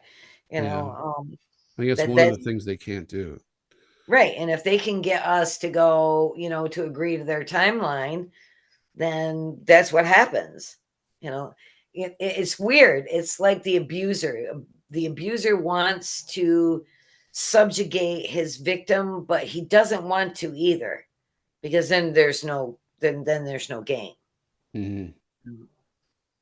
So part of them and they are teaching us a lot. They have taught me a tremendous amount. Would I want to do it again? No. No, I'm good. So, but they do teach you a lot about yourself, and about this reality, how it works. You mean You know, going through this miserable experience that we're going through? yes, Because I'd say the same thing. I mean, yeah, I could write a book with what they told me. The question is yeah, how much of it's true. And I think the bulk of it is, all of it unless it is. pertains to me. Well, some of it, personal stuff, sometimes isn't, but because it's used for leverage and mind control. And if they can get you to believe something that's not true about yourself that allows them to have greater control over you, then that's what their strategy is. But so getting back to that one thing that you said about how we can get out of here, that's an important topic for a lot of people. Um, Generally, most people believe in this community that there's a soul recycling system that tries to entrap you upon death. And going through the constant V2K arguments with these handlers, they're claiming that I can't get away after death. I can remember at an emotional level that there's a way out of this. And one of the alters came through, and I believe it was one. It could have been the same one that I'm got some trust in. Who said that when they terminate you, the plan is, the controlled version of it is to pretty much stop your heart, whether you're asleep or awake. They stop the electrical activity in your heart. You die. Your body exits, or your soul exits your body. At which point the AI system intercepts you, the recycling system. So the question is, what control do they have from the point where they terminate your life and stop your heart and your physical body dies, to the point where they're pulling you into a tunnel of light, or hooking you with a golden hook? Or, because I've heard different ways that this is done. One is a type of a hook that appears to be made out of light that hooks people. And then there, of course, there's the tunnel of light with the deceptions. I've heard of uh things that were like attractive to the person, maybe two people having sex, like Truman Cash in his book. I'm not sure if it was, I think it might have been The Programming of the Planet, talks about how he was pulled into a soul trap where he literally saw two people having sex, and he didn't have a body, but he was a rogue soul, uh trapped to the planet, not able to leave, but still roaming free. And he went into one of the bodies of the people who are doing this to experience it. And that was the trap itself. So my question to you is what do you think is going to happen when you die? Because you're in the programs, right? I mean, you're still active. They're still using you. So they have some control. So what do you think is going to happen at the point They only have you control fail? because I allow it. That's it. It's they don't control me because of any other reason. When I want to leave, I'm going to leave. Okay, what do you think is going to happen in that scenario? Let's just say I'm they, just going to go to another timeline. right, but let's just say they come in to extract you. I'll just give you an example. Like they come in and they stop your heart. What do you think is going to happen at that point? They can't stop my heart. Because you can defend yourself. Yes, Okay, what piece of advice would you give to somebody else then? they're not taking you out. You're taking you out. Now, if you're convinced that they're going to take you out, then they're going to take you out. That's well understood. That's what I've understood, and that's Yeah. part of the problem. Because what I've seen. Have you seen this yourself, where somebody gets close to the end of their life and they're having these experiences? Have you seen anyone being programmed to accept whatever is waiting for them after death so they can be recycled? Have you, from the MILAB perspective, and I'm not talking about people that, Jesus is going to come rescue you or your loved ones or be tunnel of light, go to God type of thing. I'm talking about people in our situation. Have you talked to anybody or anything like that has, without describing it to you, because usually people aren't aware of it, but have you seen someone go through a period of time where they're programmed to literally just walk right into the enemy's hands and be recycled and back into the system and back into the programs? Have you seen Well, it? absolutely. Yeah. Yeah. People are brainwashed. People are, targets are brainwashed. You know, we don't, I didn't understand my power, Nate. I really didn't understand it. Um, AI has nothing on us. I mean, absolutely nothing. They build this AI like it's all big and bad. Forget it, dude. I mean, the AI, we could crush it, and one of us could crush it. I Oh mean, no, I've kind of had that experience too. The AI seems to be, something that the mind, the soul can override, which right. kind of and there's a lot of confusing information. There's people who were remembering some kind of AI God system, or some AI intelligence that's assembling the horror show that we have here. What do you think? Have you looked into anything like Absolutely. that? But, Absolutely, AI is doing that. but the problem is a lot of them will act like this system is like infinitely powerful, and somewhat unavoidable. Well, that's because they're convinced of it.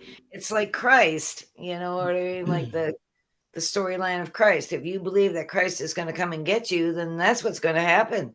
Yeah, and Yeah. that's what I found from studying your death experiences, is that whatever the person believes is going to be there to comfort them upon Right. death, that's what happens. And in the case of atheists, I've heard, atheists talk about having near death experiences where they recognize, well, they come in contact with something that appears to be not God, not an angel, but their higher self, or what they think is their higher self, giving them a life review, giving them advice, and then of course sending them back here, because nobody goes over there and stays and then comes back.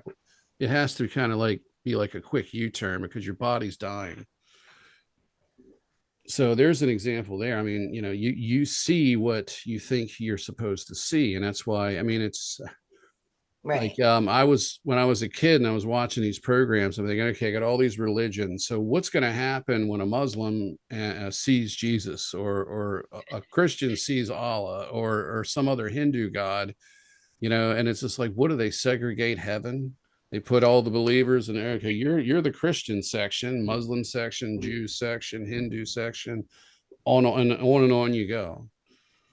Right. No, I Yeah. think you just go to another. Well, I am going to go to another timeline. I don't know about anybody else, but um, I don't fear AI. I don't fear hell. I don't fear Satan. I don't.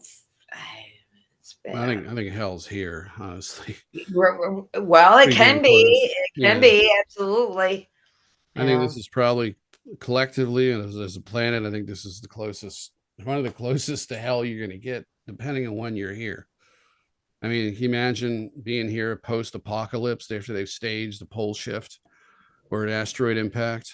Can you imagine? I mean, that's got to be absolutely horrific. Well, only if you want to experience that. If you want to stay and experience that, that's what you're going to experience. You Yeah. Well, know. those who are caught up in it, the strong ones are going to want to stay and experience it to carry on the human species. So they've locked themselves into it.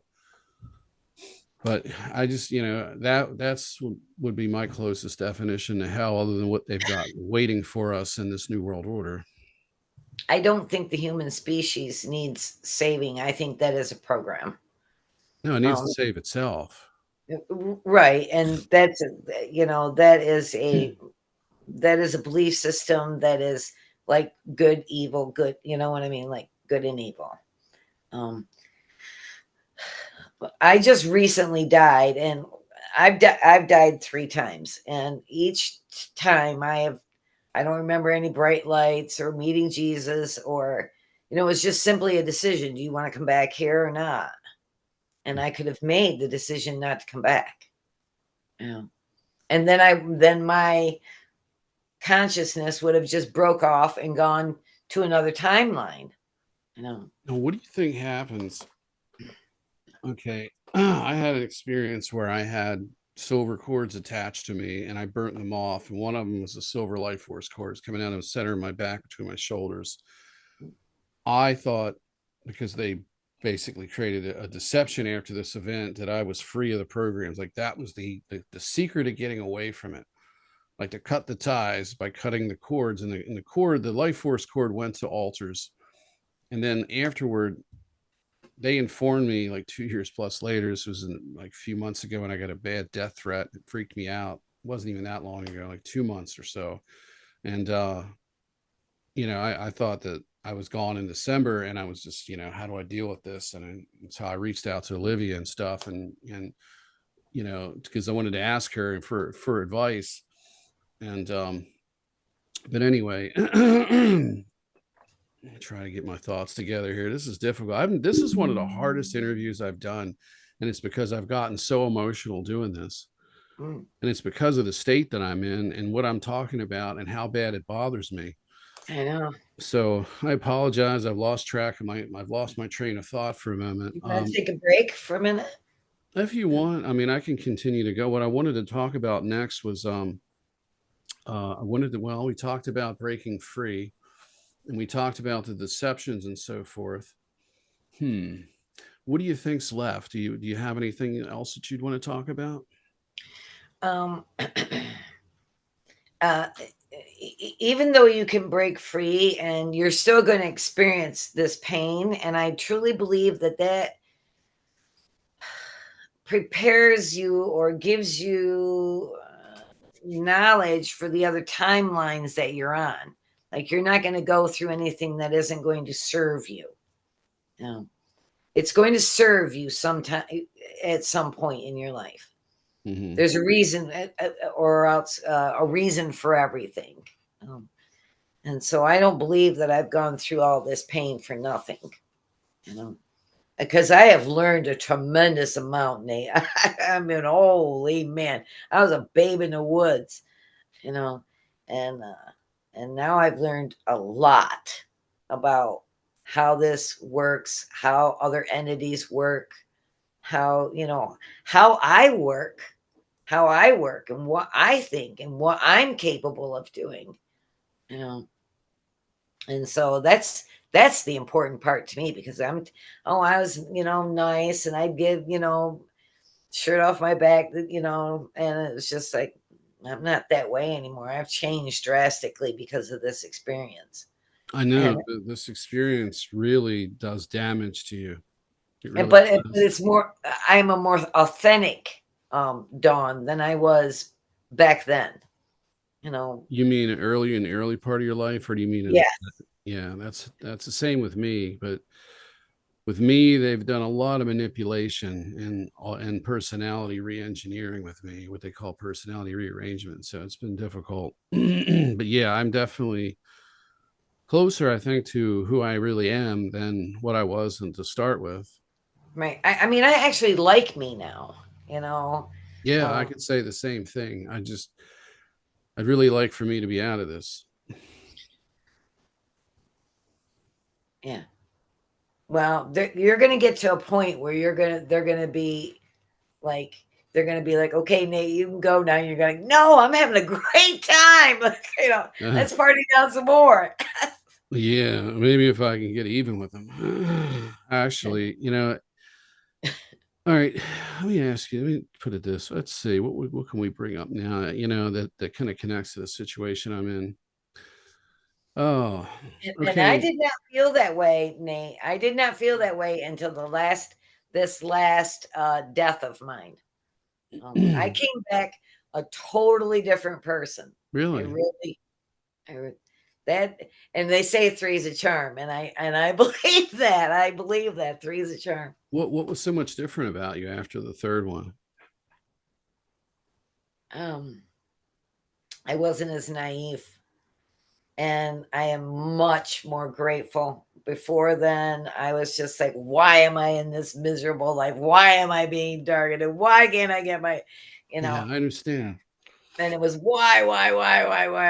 And now I look around and I'm like, wow, those birds sound so cool. And, you know, I am so glad that I'm here. And Yeah, yeah, I really got, I think we reach a point where that's like a stage of getting ready to get out of here. I hope that's what it is, because I've hit that I've hit that place myself, and it happened recently. It was kind of like an epiphany that I had, mm, and it came after a long period of like a 2+ period of just deception after I burnt the cords and then had that experience with that altar, and the programs and the military came out of the woodwork on me and were very threatening. And then that's when the attacks ramped up, just like you were talking about. There was something that took place that was the right, catalyst for it. I did something, and then they just kept hammering me and hammering me and hammering me. And then I went through the stages where I was being physically injured again, and I still haven't gotten over my ankle injury that they caused. I mean, that was right away. They did that before I even burnt the cords off. And yeah, I remember it was this reptilian being did it, and it was this glowing yellow ring of energy around my ankle. I remember just laughing and telling them, that's the best you got. And then I right, had this other voice in my head saying, you don't want this to happen to you. And it was, they were playing both sides. They were playing advocate and enemy. And right, and there was, yeah, it was a lot going on there. But I got to the point where, yeah, I saw more value in my life because they took that value away. And I think that's what you're really saying. they completely take it away from you, and they hijack it to the point where you don't want to live it anymore. There's nothing in it for Right. you. It's so painful. It's just more of the same. And you realize, I'm not going to be happy. There's nothing that's going to work out for me. They're going to ruin everything. And then and for me, the suicide programming was, the homesickness. I'm supposed to go home someplace where I belong, but then they just, they don't want me to remember, but they want to fill me full of ideas as to what it is, and then build this whole thing until I just want to leave, and I want to leave, and then make my life more and more difficult and miserable, and then tell me that I needed to go through this because I needed discipline, and I needed to go through, as they said, pain is therapeutic. If pain is not therapeutic, and well, there could be some applications to pain being therapeutic, but I would say when it comes to emotional healing, there's absolutely nothing therapeutic necessarily about pain other than waking yourself up to solve it. But what they meant is that pain will get you to comply. Pain, in our perspective, is therapeutic for getting you to just to go. We want obedience, so pain is how we do it. And what they said to me not long ago is I said, I said something. I asked them about. I said to him, I said, if you wanted me to believe all this stuff, you should have been telling me the truth from the beginning. I said, you've been lying to me for years, and now all of a sudden you want me to believe you? Because they're making offers. Like, if you just stop fighting and resisting and go along with this, we'll lessen the problems. We'll make it better for you. It's like we'll put mayonnaise on the shit sandwich and make it taste better. Mayonnaise and cheese. You want Yeah, some cheese? melt it too, and we'll toast the bun and everything for you. But that's it. You may get some warm water to drink or some Right. swamp water. Gotta wash it down with something to kill the taste. I just got tired of giving them credit for everything. That's another problem. Yeah. I just got tired of giving them credit for everything. I'm just like, okay, this is life. This is what happens on this planet. Your animals die, you fall down, you get your knees, boo-booed. And, it's very hard. There's a lot of them, but it's like, I just lost 2 of my cats, that were incredibly close to me. Yeah. 16 and 17 years old. But then I was like, Dawn, nothing on this planet lives forever, right? And I was like, yeah, right. And not everything. I mean, when you die, you don't die, right? And I was like, yeah, I know that. So then you're not crying for them, you're crying for you, right? And I was like, yeah, you're right. So, Well, technically, you're really crying for them because they miss you too, and they're not able to connect with you. So and now that I've gotten that attitude, my cats talk to me every day. Oh, you're lucky that you're getting that. I'm still not there yet because they're still right on top of me like a festering cancer. But I understand that too, because I would blame them for everything. If I freaking stubbed my toe, they would get the blame for it. Right. And then when something good happens, it's like, did they do that? And really the key to this is to get them completely out of your life. Right. By subtracting them from your perspective. Right. Or, whatever it may be. Control over my life. Because they create a dependence. Yeah. It's like, I'm looking at this and I'm saying, okay, I see parallels between the way we're treated and the trauma splitting process. Now that I've, remembered some of that. I didn't remember the injection part. Just remember the part right as I was splitting. But there is an injection of drugs and other things that other people report that I wasn't privy to remembering. And I see parallels between that and what they're doing now to us. And, and then there's also parallels to an abusive relationship. I mean, it's a codependency. They want to create a dependency where you need them, and they constantly will offer that. They will treat you horribly and torture you, and then come back and then pay and then do you a favor once in a while. Right. It's just like domestic violence. If you know how domestic violence works, exactly, right. then you know how these bullies work.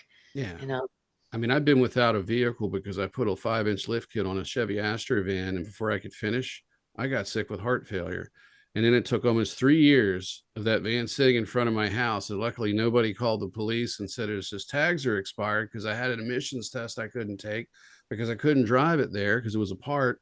And I was too sick to do anything and didn't have the money to pay someone. And how do you take a derelict vehicle and say, hey, fix this? There's a bunch of boxes of stuff. It's like, it's a process. You got to dig through your house to find every last piece of it.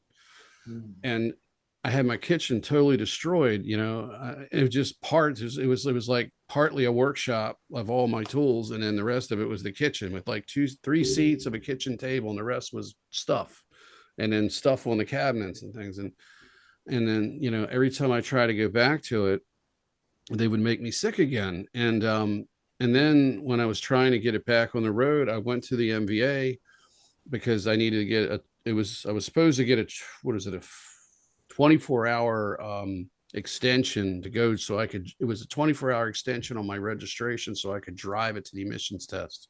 Right. Right. And they wound up giving me a 30-day, and I didn't even ask for it. The guy walked away and said, I need to talk to my supervisor, and came back and gave me a 30-day extension. I was like, he goes, we don't normally do this, but here. And I'm like, I didn't even ask for this. And it came in handy. I had the police officer who finally saw it and put like a green tag on it. I had him give me a month, and I was too sick to get it done. And then I got another month. And then now it's different because now it's like the screws are being turned on me again. And it's like deja vu from 20 years ago. And then, I've talked to people. I talked to a lady recently. It was she's another targeted individual and going through a lot of the same shit. And, and I've talked to others, and I've listened to others talk, and they all say the same things. Our lives are so difficult. It takes so much effort just to do things that people take for granted. If going to the store to buy tea bags is something somebody's taken for granted and you try to do it, you're getting gang stalked. You're a warrior. You're breaking down, your car breaks. I mean, anything could happen. You lose your wallet. You're not like these normal people, dude. I'm Right. sorry. Your bank card doesn't work. Yeah, anything you can can't happen. bitch about being a warrior. And that's what I learned. It's like you can't bitch. If you can't do the 50 push-ups, you can't bitch. You're gonna do the 50 push-ups, whether you like it or not. Well, when you complain and you cry, that's just that's a way of them just, we've got something. What we're doing is working. We're reaching this person. Let's make it worse. Right. Imagine a drill sergeant if somebody got down and started crying because he told him to give him 50 he'd add another 50 on. You know what I mean? Maybe 100. Or be there all night with him screaming at him until they finished it. Right. So, and I'm telling you, I did not realize this until like 2 months ago. It's like, you are a warrior. You will not get off by, sorry, suck it up. And if you don't like it, change your reality. And I was like, well, how do I do that? And they were like, mind discipline. You lack mind discipline. Now, who was telling you this? My high self. Okay. Because I talk to it because I want answers, and because I used to do it, Nate. If I wanted a steak and lobster dinner, I would just think it and it would appear. I kid you not, it would have not appear out of nowhere. Someone would bring me a steak and lobster. Somehow it would all come together. Yes. And then when I killed that succubus, or when I destroyed that succubus, they're like, okay, now you're going to know what it's like to really want to be here. And we're going to make life miserable. And unless you discipline your mind, you're going to think you're in hell. Yeah, and that's what they do. Yeah. And you can't talk about it. I mean, back then, who could, nobody knew what a targeted individual was. No. I just remember, I remember just feeling even at 7, I was at a field fun day at Arthur Slade Regional Catholic School in Glen Burnie, Maryland, and on Ordnance Road. If anybody's, it's called Monsignor Slade now.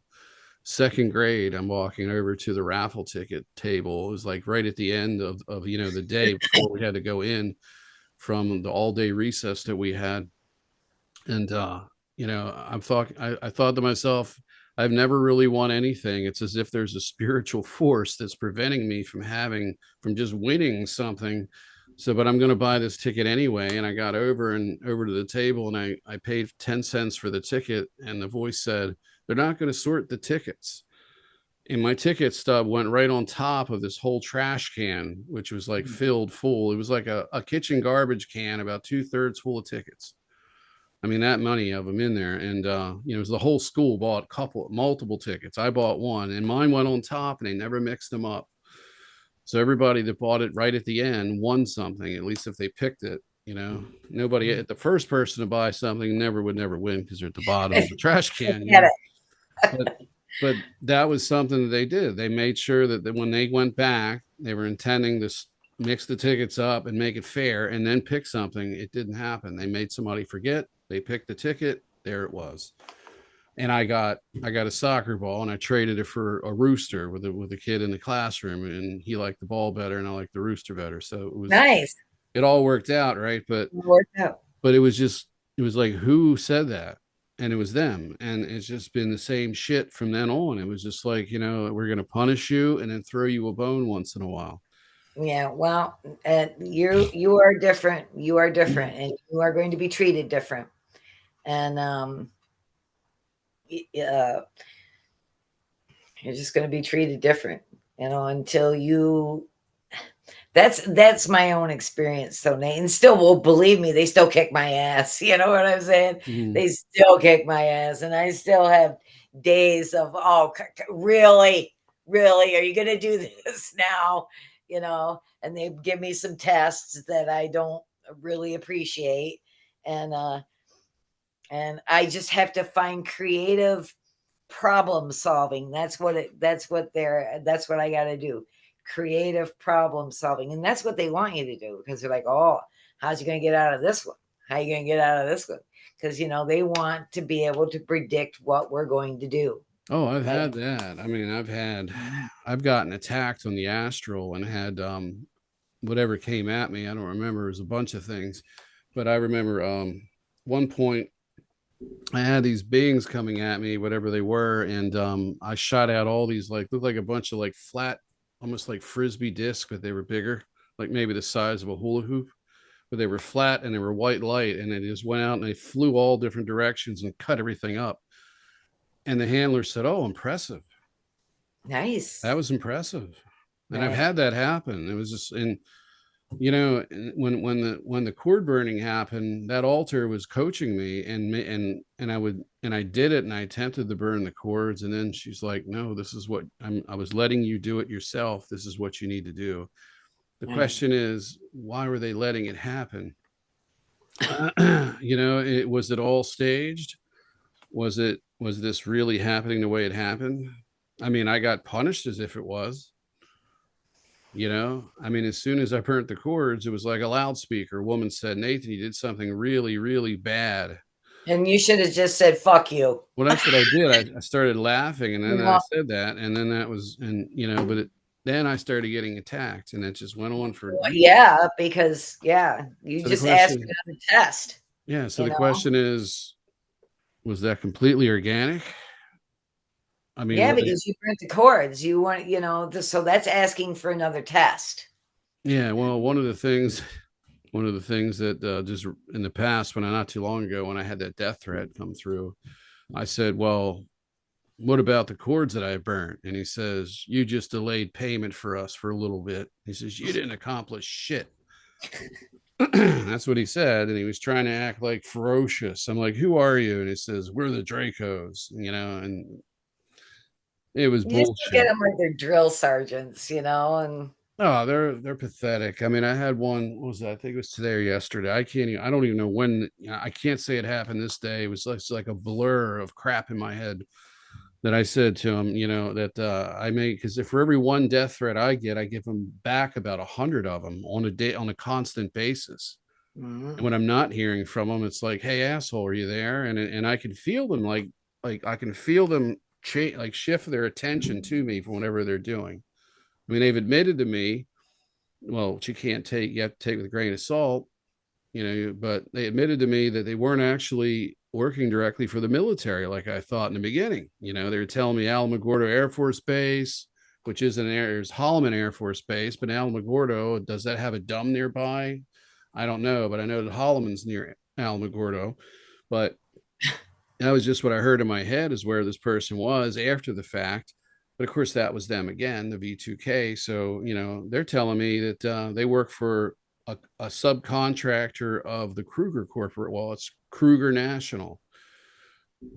And when I did a session with Olivia James, she went ahead and was able to get some of that information. And that's where I got, Kruger National, 297 altars, which includes me. So 296 besides me. Mm-hmm. Yeah, I have no doubt about that. And I'm being used to kill people. No doubt about that. I mean, we're going to talk about this at some point, because we got a podcast coming up on Rob's channel. Actually, I think it's probably going to be June 30th, a couple weeks before the conference. But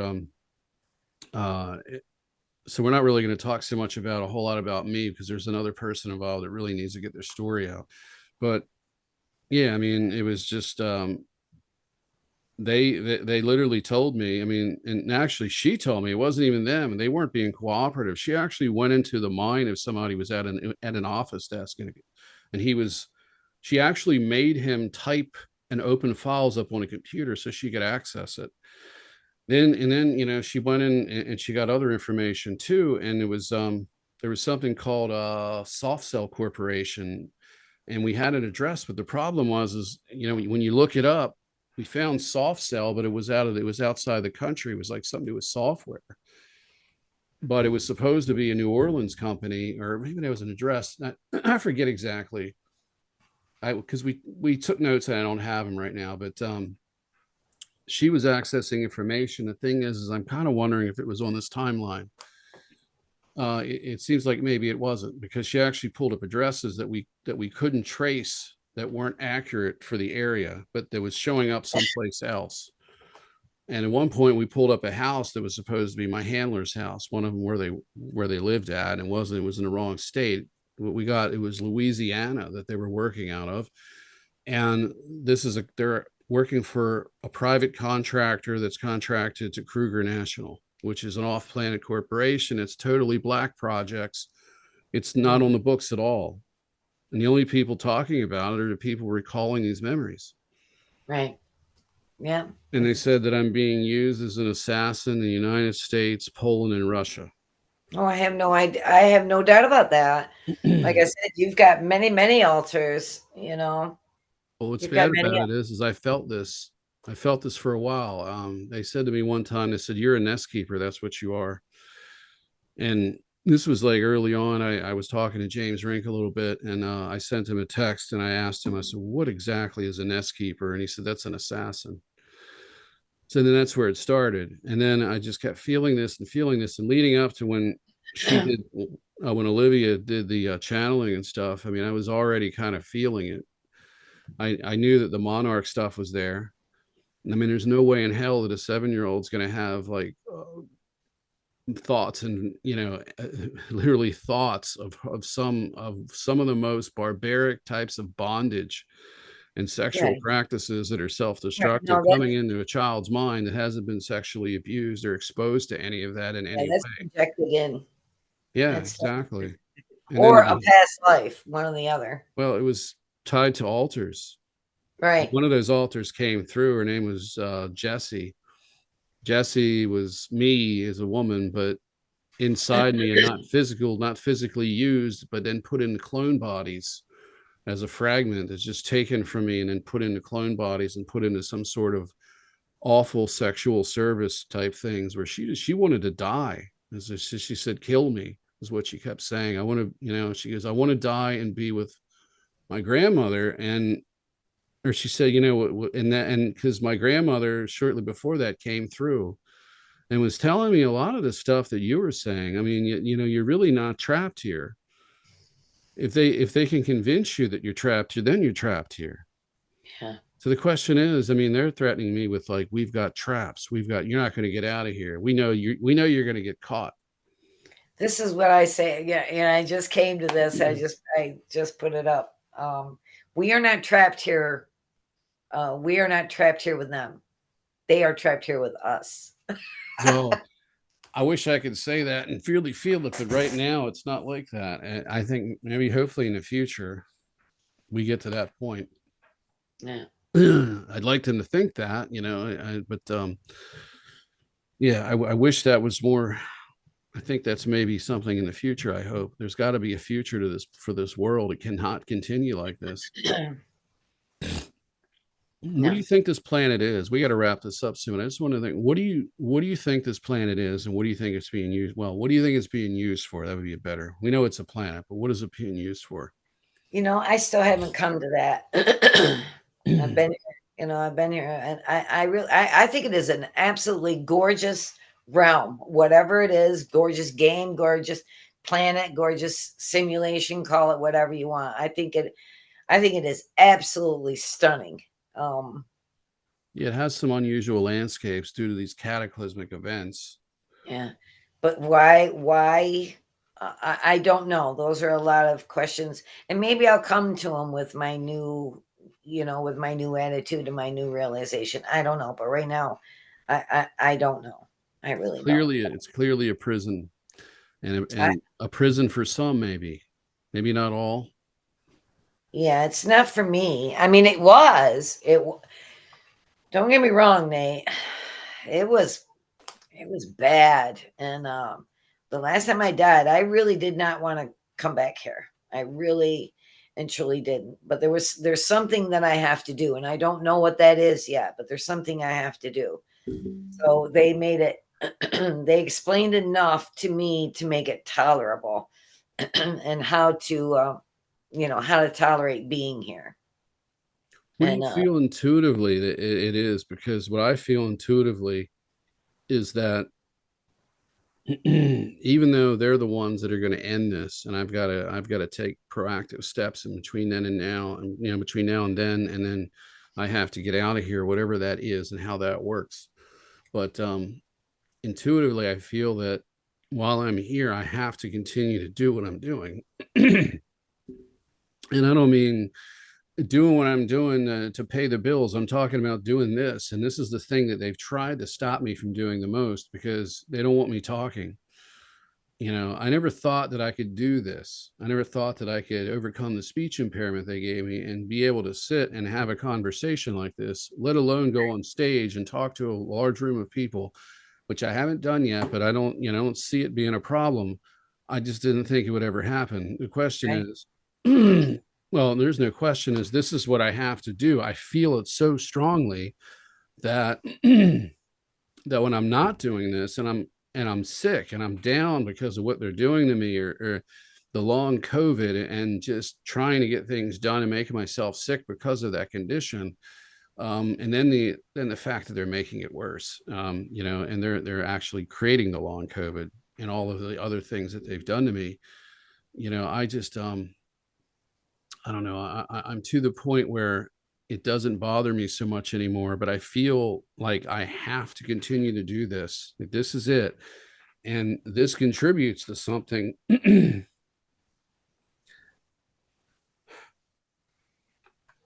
It does, mate. It does. This contributes to something bigger than all of us that leads to a big change on this planet. Yes. Yeah, it does. It does. You are a warrior, and that's why you're being, you know what I mean? That's why you're being trained. Well, I know I was here to do something and I got caught. So it's a similar situation to yours. It's still, I can feel it. It's there, but I'm not getting the details yet. And but I just know now that I have to do this. So I'm wondering, do you think that's what it is? I mean, what else could it be? Well, if you don't think that, the way you explained it to me right now, it sounds exactly, but that may change. Your mission may change. Mine changed. I don't do spirit releasement therapy anymore. Yeah, I don't think at this point it is. I think this is where it ends. And and yeah. and truly, I don't know what I'm supposed to do next, except for I'm on a podcast for the first time in 20 years, so it's got Yeah. to have something to do with Well, it. that's obviously what it is, because that's what I feel for myself. Um, it sounded like that's the direction that you were being pushed, not Right. so much by them, but what's inside you.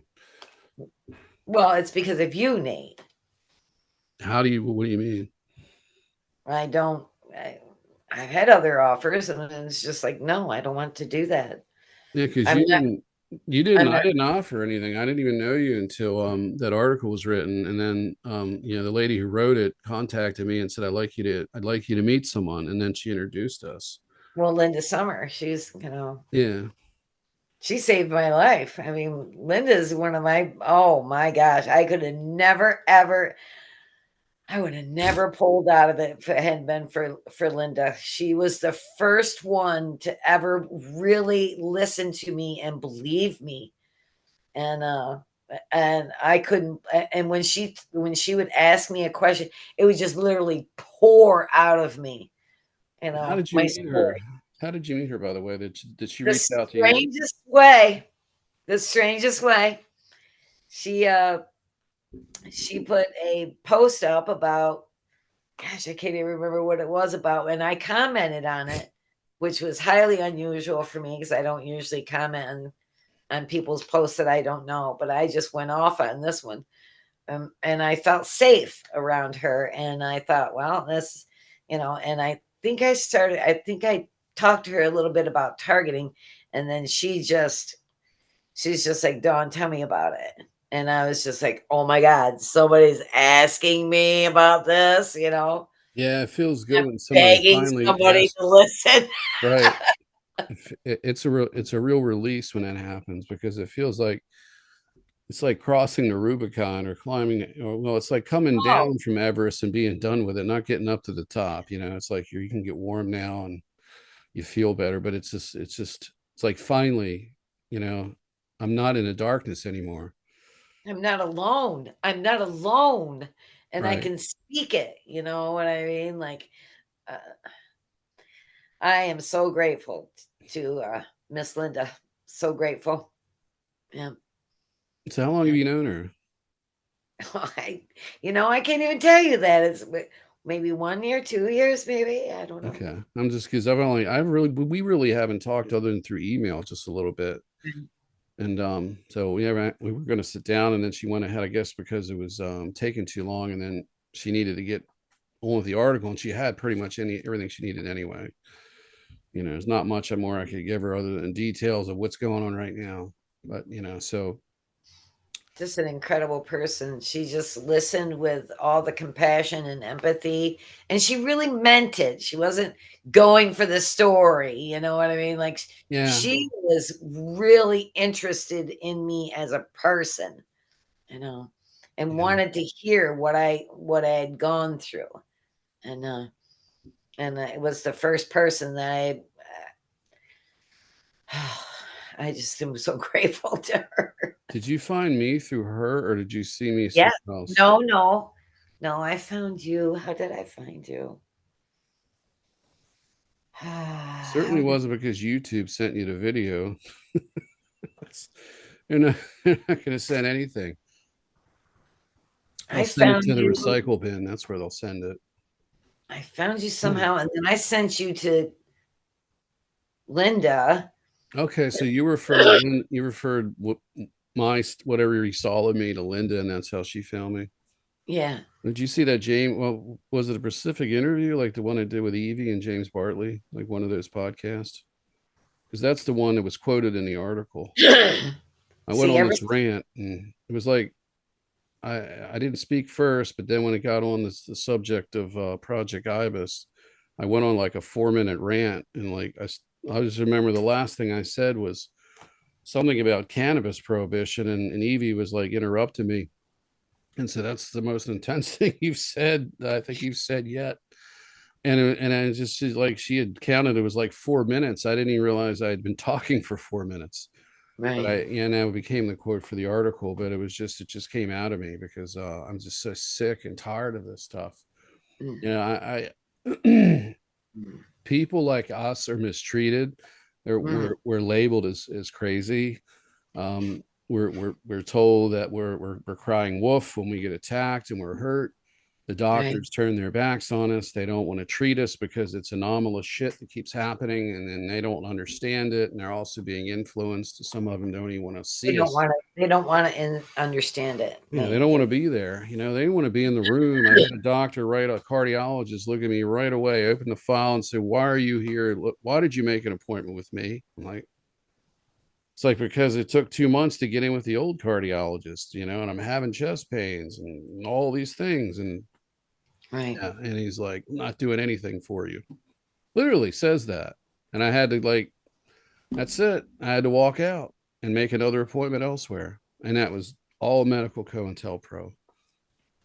Right. Because when I went to the next doctor, Mr. Smooth came in when I was I was pulling into the parking lot to tell me how great my life could be if I just gave them what they want. Right. And that time they were offering me we want you to be a social media influencer for us. We want you to be the next Elizabeth April, the next Edward Casey. You're going to be they even said to me, you're going to be called the Barefoot Prophet. Right. And just fed me all this shit. And it never felt right. And how could it? Because it's coming out of the mouths of the most deceptive beings that you could possibly imagine. There's nothing that they say that is worth listening to or even entertaining unless you're researching it to look for patterns. You literally just got to push that shit out of your head, because I find myself going back to it and having to stop myself and saying, I cannot entertain this anymore. You know, it's just, they're not going to control me anymore. Even the things that they've said in the past that I remember that I thought maybe were true, I can't even acknowledge it. I just have to push it out and start clean and start fresh.